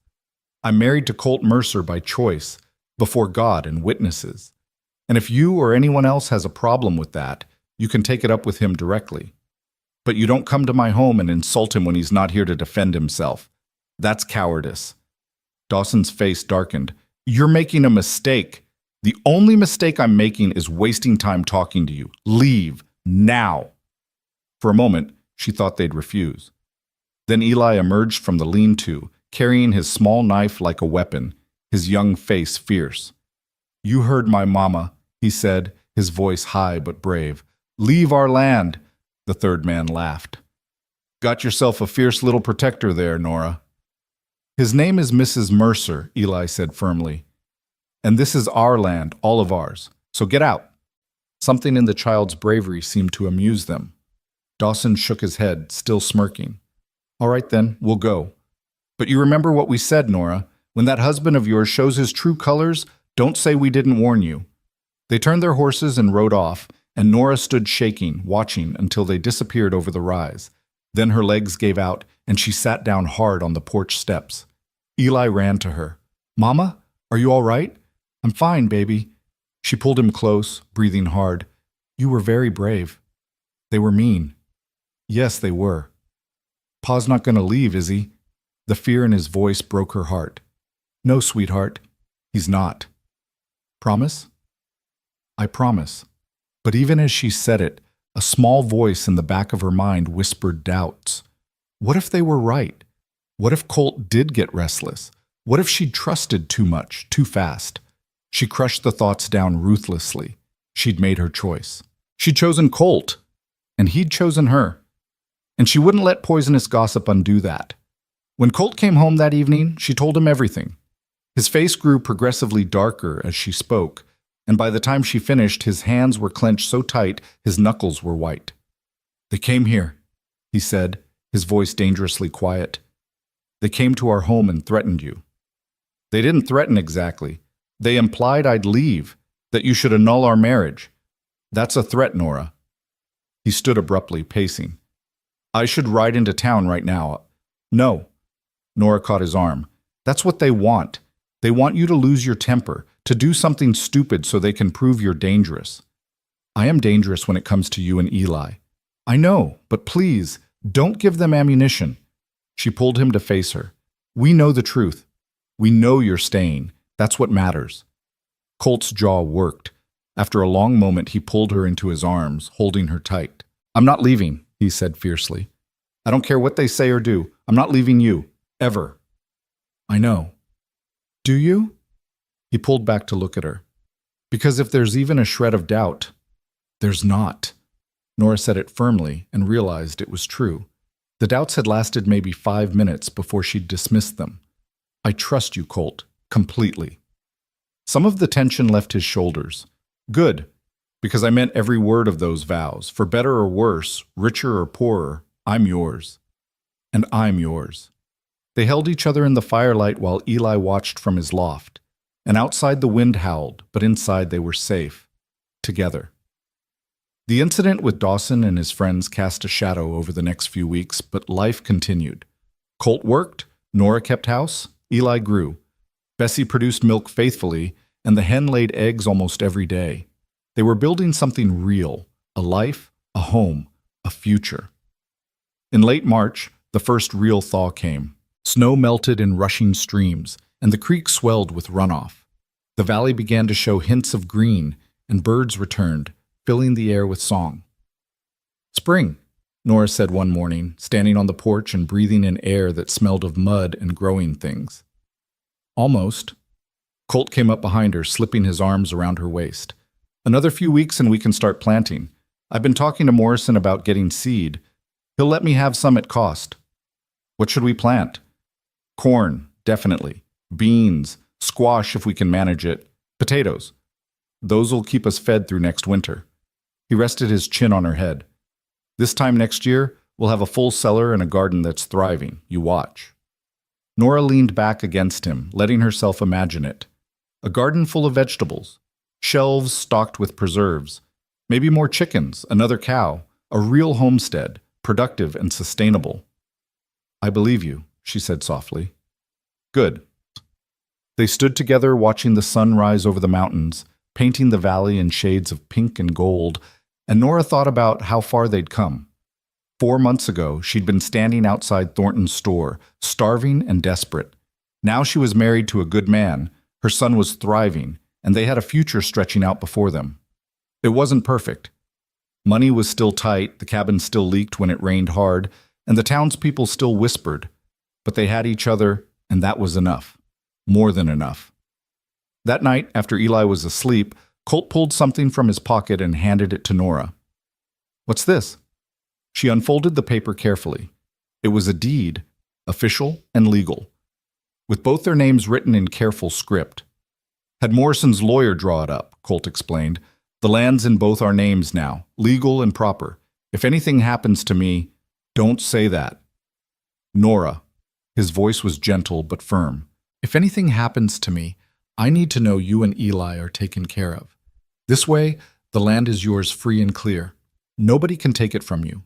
Tears blurred her vision. "You didn't have to do this." "Yes, I did. You're my wife. This is our land. It should reflect that." Nora threw her arms around him, overcome. He held her close, his hand moving in slow circles on her back. "I love you," she whispered against his chest. "So much." "I love you too." He kissed the top of her head. "Now and always." They went to bed wrapped in each other's arms, and outside the spring wind blew soft and warm, carrying the promise of new beginnings. The next morning, Nora woke to find Colt already up, standing at the window and staring out at something. She rose, wrapping a blanket around her shoulders, and joined him. "What is it?" "Look," he pointed. In the yard where snow had covered everything for months, the first shoots of green were pushing through the mud, wild grass, hardy and determined, claiming its space in the world. "It's starting," Colt said quietly. "Spring's really here." Nora took his hand, lacing their fingers together. "Yes," she agreed, "it's starting." And standing there in the early morning light, watching new life emerge from frozen ground, Nora felt something settle deep in her soul. They'd survived the winter, literally and figuratively. They'd weathered cold and hunger and gossip and doubt. Now it was time to grow. Spring came in earnest after that morning, transforming the valley from white and barren to green and alive. The creek ran high with snowmelt, and the cottonwoods along its banks unfurled new leaves that shimmered silver in the wind. Wildflowers appeared overnight, lupine and Indian paintbrush, columbine and wild roses, turning the meadows into a patchwork of color. Colt spent his days off breaking ground for the garden, turning soil that had been frozen solid for months. Eli worked beside him, learning to handle a spade properly, learning the difference between good dirt and poor. Nora watched them from the porch, her hands busy with mending but her eyes following her husband and son as they worked together in the spring sunshine. "Here," Colt said, crouching down to Eli's level. "Feel this soil. See how it crumbles? That's good. Means it'll drain proper, won't drown the seeds." Eli squeezed the dark earth in his small fist, his face serious with concentration. "Like this?" "Exactly like that. You got good instincts, son." The praise made Eli glow, and Nora's heart swelled watching them. This was what family looked like. This was what home felt like. By mid-April, they had a garden plot turned and ready. Colt brought home seed from Morrison, corn, beans, squash, potatoes, and they spent a whole day planting, working row by careful row. Colt showed Eli how to space the seeds properly, how deep to plant them, how to mark each row so they'd know what was coming up. "This is our future we're planting," Colt said, straightening and surveying their work with satisfaction. "Come summer, this will be full of food. Come fall, we'll have enough to last the winter, and then some." "And next year?" Eli asked hopefully. "Next year we plant even more. Maybe add some fruit trees if we can afford them. Build this place up proper." That night, Nora cooked the last of the winter stores, beans and salt pork, and they ate it, knowing that soon there would be fresh vegetables, corn on the cob, new potatoes roasted in their skins. The lean times were ending. "I got news," Colt said after supper, his tone careful in a way that made Nora look up sharply. "What kind of news?" "Good news. Morrison's herd is calving, and he's short-handed. Asked if I'd take on extra hours through May, help with the birthing and branding." He paused. "It's long hours, dawn to dusk, sometimes later, but the pay's double." Nora's first instinct was to protest. She'd gotten used to having him home at night, used to falling asleep in his arms and waking beside him, but she saw the hope in his eyes, understood what that extra money would mean. Security. Breathing room. A cushion against disaster. How long? She asked instead. 6 weeks, maybe 8, depending on how the calving goes. That's a long time. I know. Colt reached across the table and took her hand. But Nora, if I do this, if I work these extra hours and save every penny, we could have enough to add that room by fall. Maybe even get another cow, start our own small herd. Eli perked up. Could we get a horse? A real one, just for me? Maybe, Colt said, smiling. If you keep working hard and learning, a horse is a responsibility, not a toy. I know, I'd take care of it, I promise. Nora looked between them, her 2 men with their dreams and plans, and made her decision. All right, take the extra work. We'll manage. Relief crossed Colt's face. You sure? I'm sure. We've come this far by working hard, no reason to stop now. So it was settled. Starting the next week, Colt left before dawn and returned after dark, often too exhausted to do more than eat, kiss Nora goodnight, and collapse into bed. But every Saturday, he brought home his wages, and the small tin where they kept their savings grew steadily heavier. Nora and Eli fell into their own rhythm during those long days. They tended the garden together, watching for the first green shoots to emerge. They cared for Bessie and the hen, collecting milk and eggs. Eli practiced his letters. Nora had started teaching him to read using an old Bible she'd kept from her teaching days, and his knife skills, whittling small animals from scraps of wood. Look, Mama, he said one afternoon, holding up a crude but recognizable horse. It's for Pa, for when he comes home. He'll love it, Nora said, and meant it. The days were long, but they weren't lonely anymore. The cabin felt lived in, warm, full of purpose.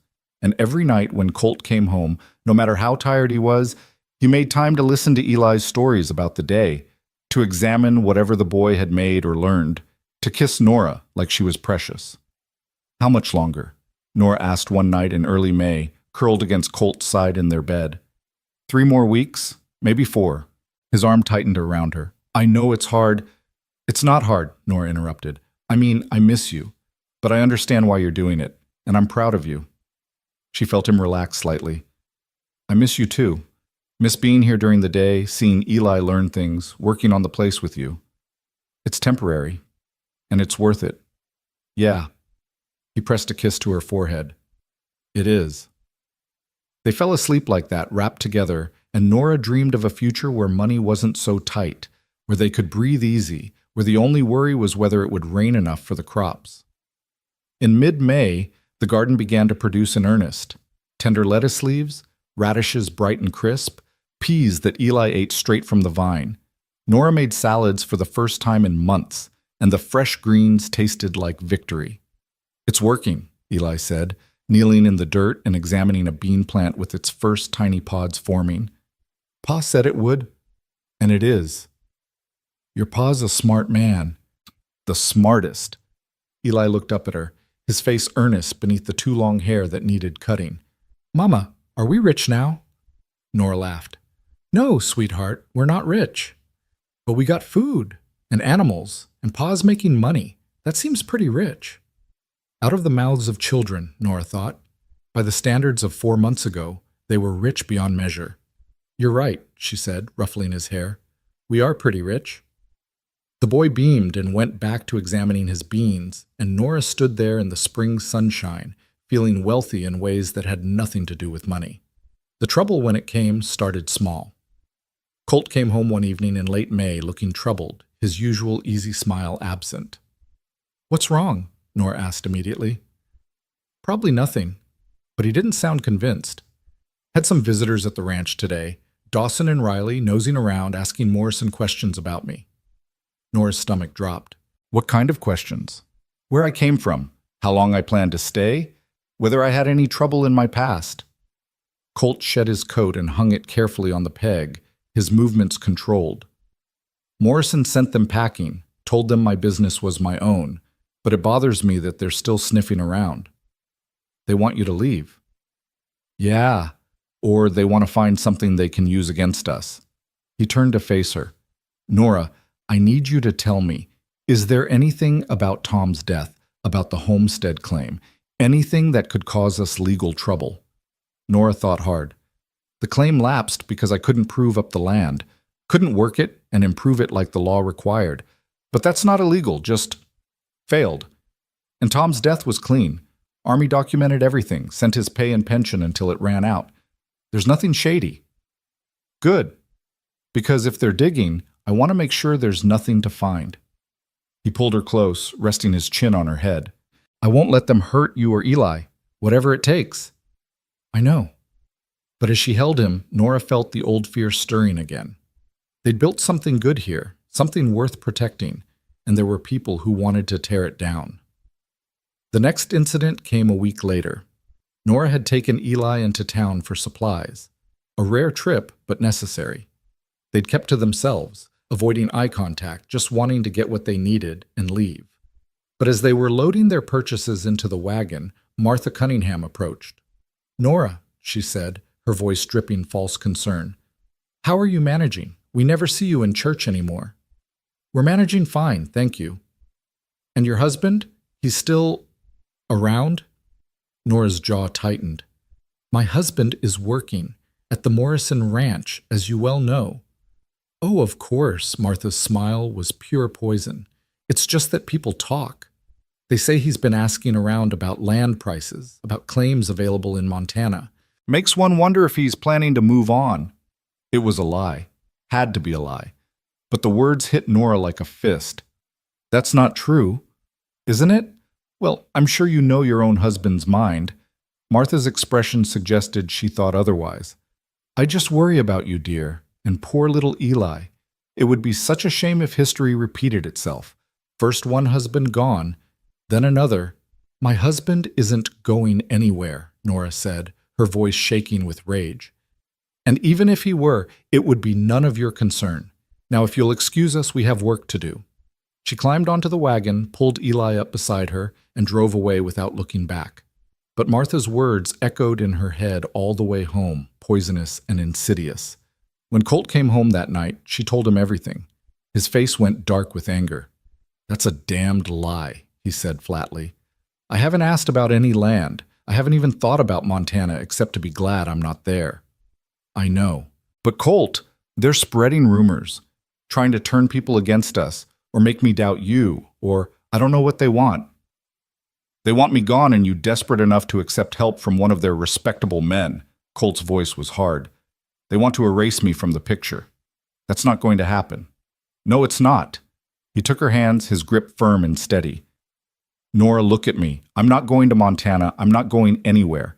This is my home. You and Eli are my family. Nothing and nobody is going to change that. Promise me. I promise. He pulled her close and she buried her face in his chest, breathing in the familiar smell of him, horse and hay and honest sweat. I promise on everything I hold sacred. I'm yours and you're mine, and that's how it's going to stay. Eli appeared in the doorway of his loft, his young face worried. Are the bad men coming back? No, son, Colt said firmly. And if they do, they'll have to go through me first. Can I help? You help by taking care of your mama when I'm at work, by being brave and smart and good. That's the best help there is. Eli nodded solemnly, accepting this responsibility, and Nora felt a fierce rush of love for both of them, her son trying so hard to be strong, her husband teaching him how. They weathered the rumors the same way they'd weathered everything else, by holding tight to each other and refusing to let go. Colt finished his extra hours at the Morrison Ranch in early June, and the money he'd saved was more than Nora had seen in one place in her entire life. $60, he said, counting it out on the table with reverent care. 60 actual dollars. Eli's eyes were huge. That's a fortune. It's a start, Colt corrected. A good start, but just a start. He looked at Nora. What do you think, room addition first or livestock? Nora considered. The cabin was cramped, especially now that Eli was getting bigger. But more animals meant more food security, more to sell or trade. What do you think we need most? She asked. Honestly? The room. We need space, proper space for Eli as he grows, space for us, maybe eventually space for...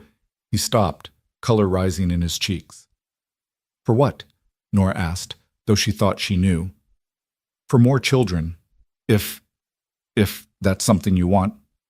Nora's breath caught. They'd never talked about it, not directly, but standing there looking at her husband's hopeful, slightly nervous expression, she realized she did want it. Wanted to have his child, wanted to give Eli siblings, wanted to fill this home they were building with life and noise and love.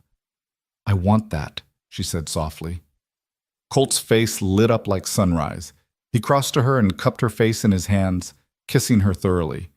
Then we'll build that room. Make it proper. Make it a real home. It's already a real home, Nora said. But yes, let's build. They started work the following week. Colt took on a partner, a carpenter from Sheridan named Robert Chen, who owed Morrison a favor and agreed to help in exchange for fresh beef and vegetables.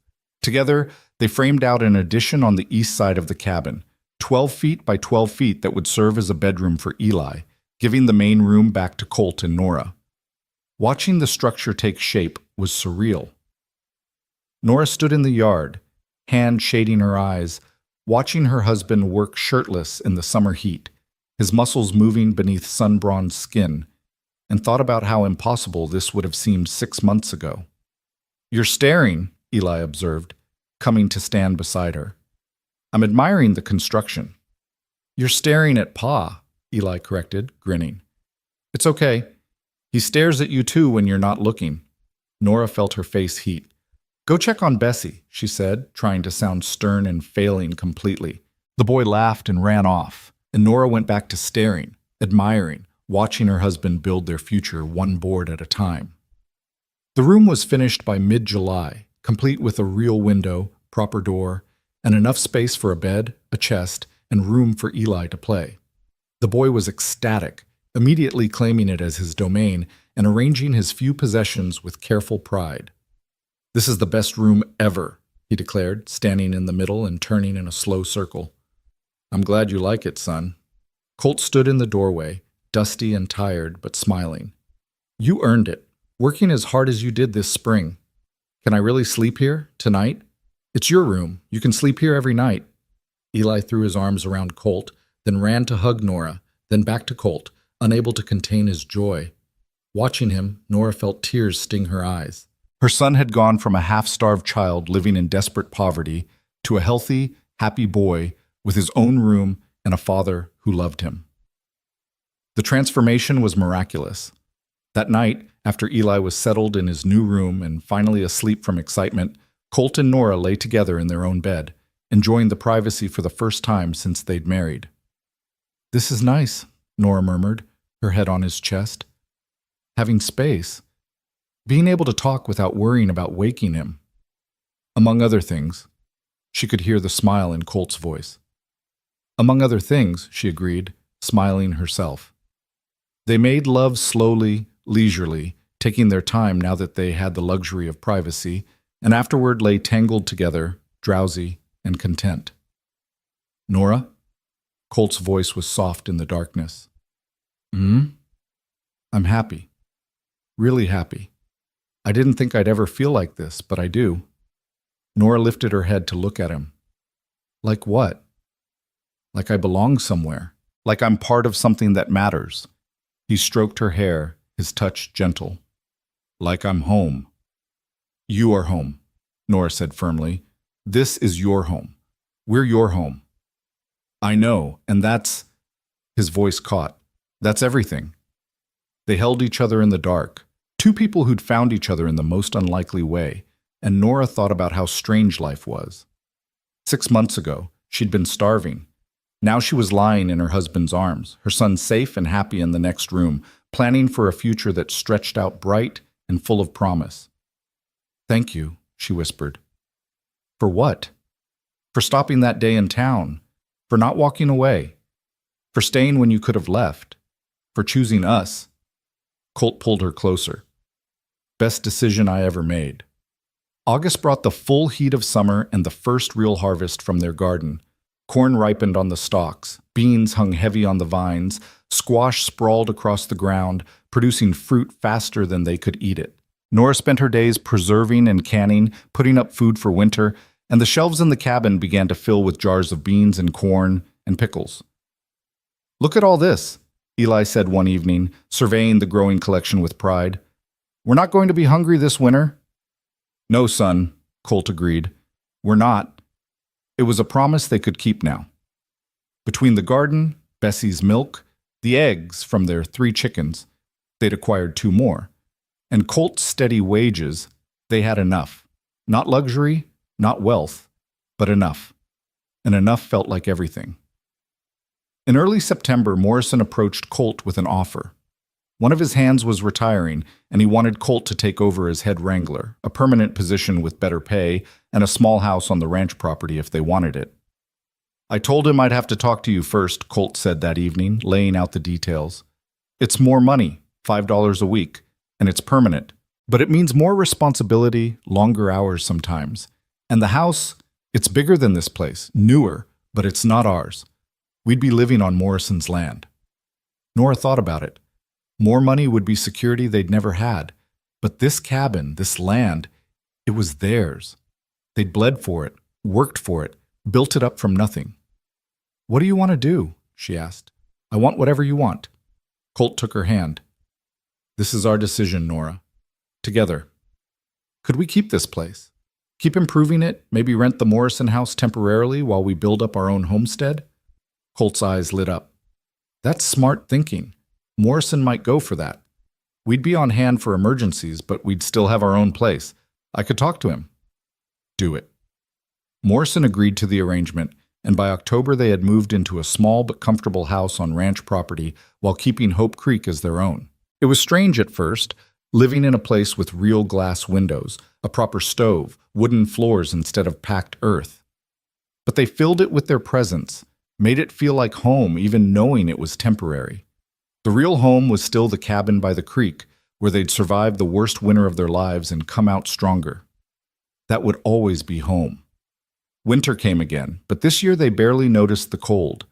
They had food enough for an army, fuel for the fire, warm clothes Nora had made from fabric Colt bought. Eli grew like a weed, shooting up so fast his pants were always too short. And in February, Nora missed her monthly courses and realized with mingled joy and terror that she was pregnant. She told Colt on a Sunday morning, nervous despite herself. They were walking together along the creek, their creek, at their cabin, checking on things as they did every week, and the words just came out. "I'm going to have a baby." Colt stopped walking, stopped breathing, maybe. Then he turned to her, his eyes wide. "You're sure?" "Pretty sure, all the signs are there." "A baby." He said it wonderingly, like testing out the word. Then his face broke into the biggest smile she'd ever seen. He swept her up and spun her around, laughing. "We're having a baby!" "Careful," Nora laughed, dizzy and delighted. "You'll shake it loose!" He set her down carefully, immediately solicitous. I'm sorry. Are you okay? Do you need to sit down? Should we go back to the house?" "Colt, I'm fine. Women have been having babies since the beginning of time." But he fussed over her all the way back, and when they told Eli that evening, the boy's reaction was equally enthusiastic. "A baby? Really? Can it be a brother? I want a brother." "We don't get to choose," Nora said, laughing. "It'll be whatever it is." "But I want a brother," Eli insisted. "Someone to teach things to, like Pa teaches me." "You'll be a good big brother either way," Colt assured him. "Boy or girl, they'll be lucky to have you." Eli puffed up with pride, already taking his future responsibilities seriously. The pregnancy progressed easily. Nora was sick for a few weeks in the spring, but after that she felt strong and healthy. She continued her work, only slowing down in the last months when her belly made it difficult to bend over. Colt watched her like a hawk, constantly worried she was doing too much, and she found his protectiveness both annoying and endearing. "I'm not made of glass," she told him in June when he tried to stop her from hoeing the garden. "I know, but that's my child you're carrying, our child. I'm going to worry." "Then worry quietly and let me work. I'll go crazy if I have to sit around all day." He relented, but only partially. Eli was conscripted into helping his mother with anything that required bending or lifting, taking his role as protector very seriously. In late July, as the garden was producing its second summer's bounty and the heat lay thick over the valley, Nora woke in the middle of the night with the first pains. "Colt," she said, shaking his shoulder. "It's time." He was up instantly, fumbling for his boots in the dark. "Now? Right now?" "Yes, now. Go get Mrs. Patterson." The widow had agreed to serve as midwife, having delivered half the babies in the county over the years. Colt rode through the darkness like the devil was chasing him and returned with Mrs. Patterson within the hour. By then, the pains were coming stronger, and Nora gripped the bedpost, breathing hard. "How long between?" Mrs. Patterson asked, all business as she rolled up her sleeves. 5 minutes? Maybe less." "Good. Everything's moving along proper." She looked at Colt, who was hovering near the door, looking terrified. "You, out. Go boil water, keep young Eli calm, and stay out of the way." "But, out." The old woman's voice brooked no argument. Colt kissed Nora's forehead, whispered, "I love you," and retreated. Nora heard him in the next room, talking quietly to Eli, who must have woken from the commotion. The labor lasted through the night and into the next day. It was hard, painful, exhausting work, but Mrs. Patterson talked her through it with the calm competence of long experience. And when the sun was high in the sky, when Nora thought she couldn't push anymore, she heard it. A baby's cry. "It's a girl," Mrs. Patterson said, beaming as she wrapped the squalling infant in a clean cloth. A perfect, healthy girl. Nora held out her arms, and the midwife placed the baby in them. She was tiny, red-faced, furious at being born, and absolutely beautiful. "A daughter," Nora breathed, tears streaming down her face. The door burst open and Colt rushed in, Eli right behind him. They both froze, staring at the bundle in Nora's arms. "It's a girl," Nora said, smiling through tears. "Eli, you have a sister." Eli's face fell for just a moment. Clearly he'd had his heart set on a brother, but then the baby turned her head and he caught sight of her tiny face. His expression transformed into wonder. "She's so small," he whispered. "She'll grow." Colt sat carefully on the edge of the bed, his eyes locked on his daughter. "Can I—" Nora transferred the baby to his arms, and Colt held her with the same careful reverence he'd shown that first day splitting wood in their yard, like she was precious, like she mattered more than anything. "Hello, little one," he murmured. "I'm your pa." The baby stopped crying, her unfocused eyes trying to find his face. Colt's expression crumpled slightly, overwhelmed, and he looked at Nora with tears in his eyes. "We made this," he said, his voice rough with emotion. "You and me. We made a whole person." "We did."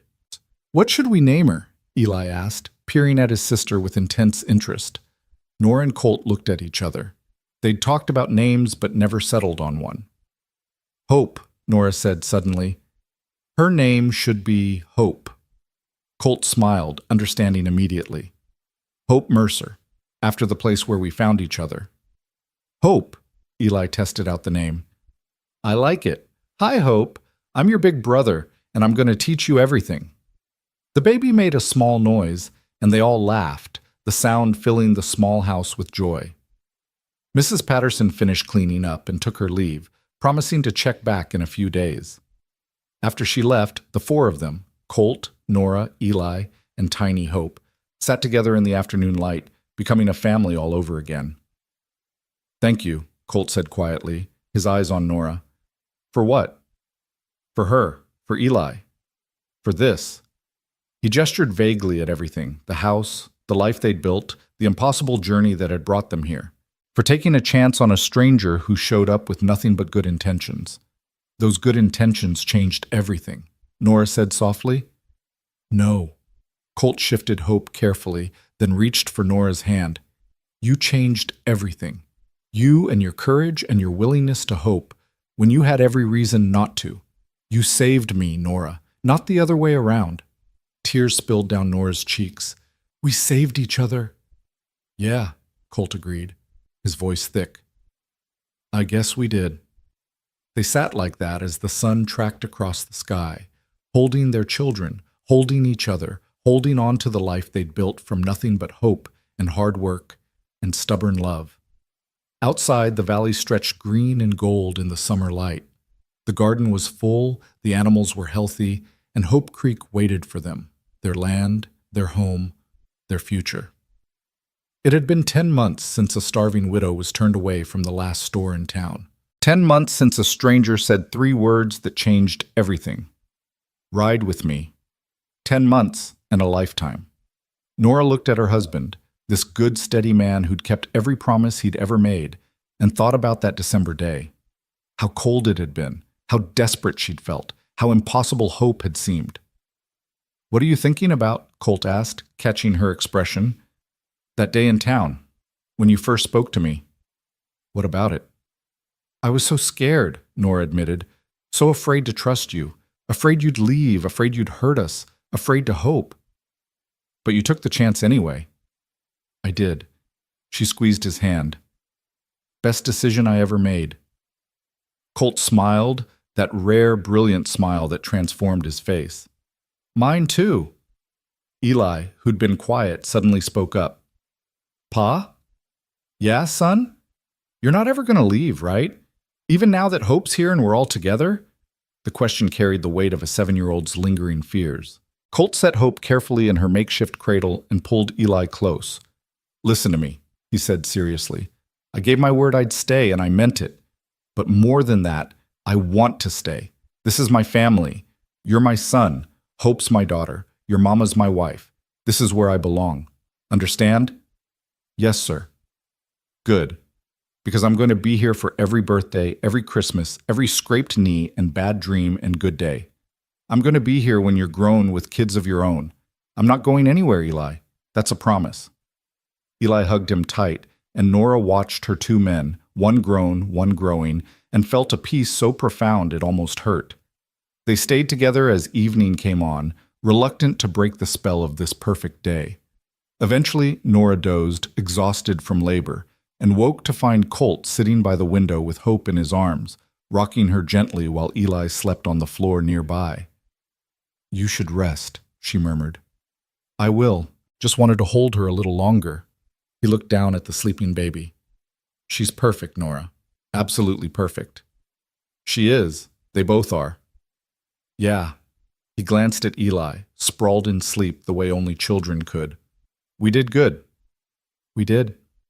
Colt carried Hope over and laid her in the cradle beside the bed, then climbed in next to Nora, pulling her close. They lay there in the gathering darkness, listening to their children breathe, and Nora thought about everything that had led to this moment. The hunger, the fear, the desperate choice to trust a stranger, the slow building of faith, of love, of family, the hard work and harder winters, the gossip and the doubts, and the moments when it seemed like too much. All of it had led here, to this moment, this family, this life. "I love you," she whispered into the darkness. "I love you too," Colt whispered back. "All of you. Forever." And lying there with her husband's arm around her, her children safe and sleeping, Nora finally let go of the last of her fear. This was real. This was lasting. This was home. Outside, the stars came out one by one, painting the Wyoming sky with light. The creek ran its eternal course through the valley, and somewhere in the darkness, Hope Creek waited. Their land, their legacy, the place where a cowboy and a widow had found each other and built something worth keeping. In the morning, they would wake and tend the animals and work the garden. Colt would go to his job at the Morrison Ranch, and Nora would care for their children, and Eli would practice being a big brother. They would face whatever challenges came with the same stubborn determination that had gotten them this far. But tonight, they rested. A family, complete and whole and home. And if sometimes, in the years that followed, people asked how they'd met, Nora would smile and say, "He saw me when no one else would, and he stayed when he could have left." And Colt would add, "She took a chance on a stranger with nothing but good intentions. Changed my whole life." And that was the truth of it. Simple and profound. 2 people who'd needed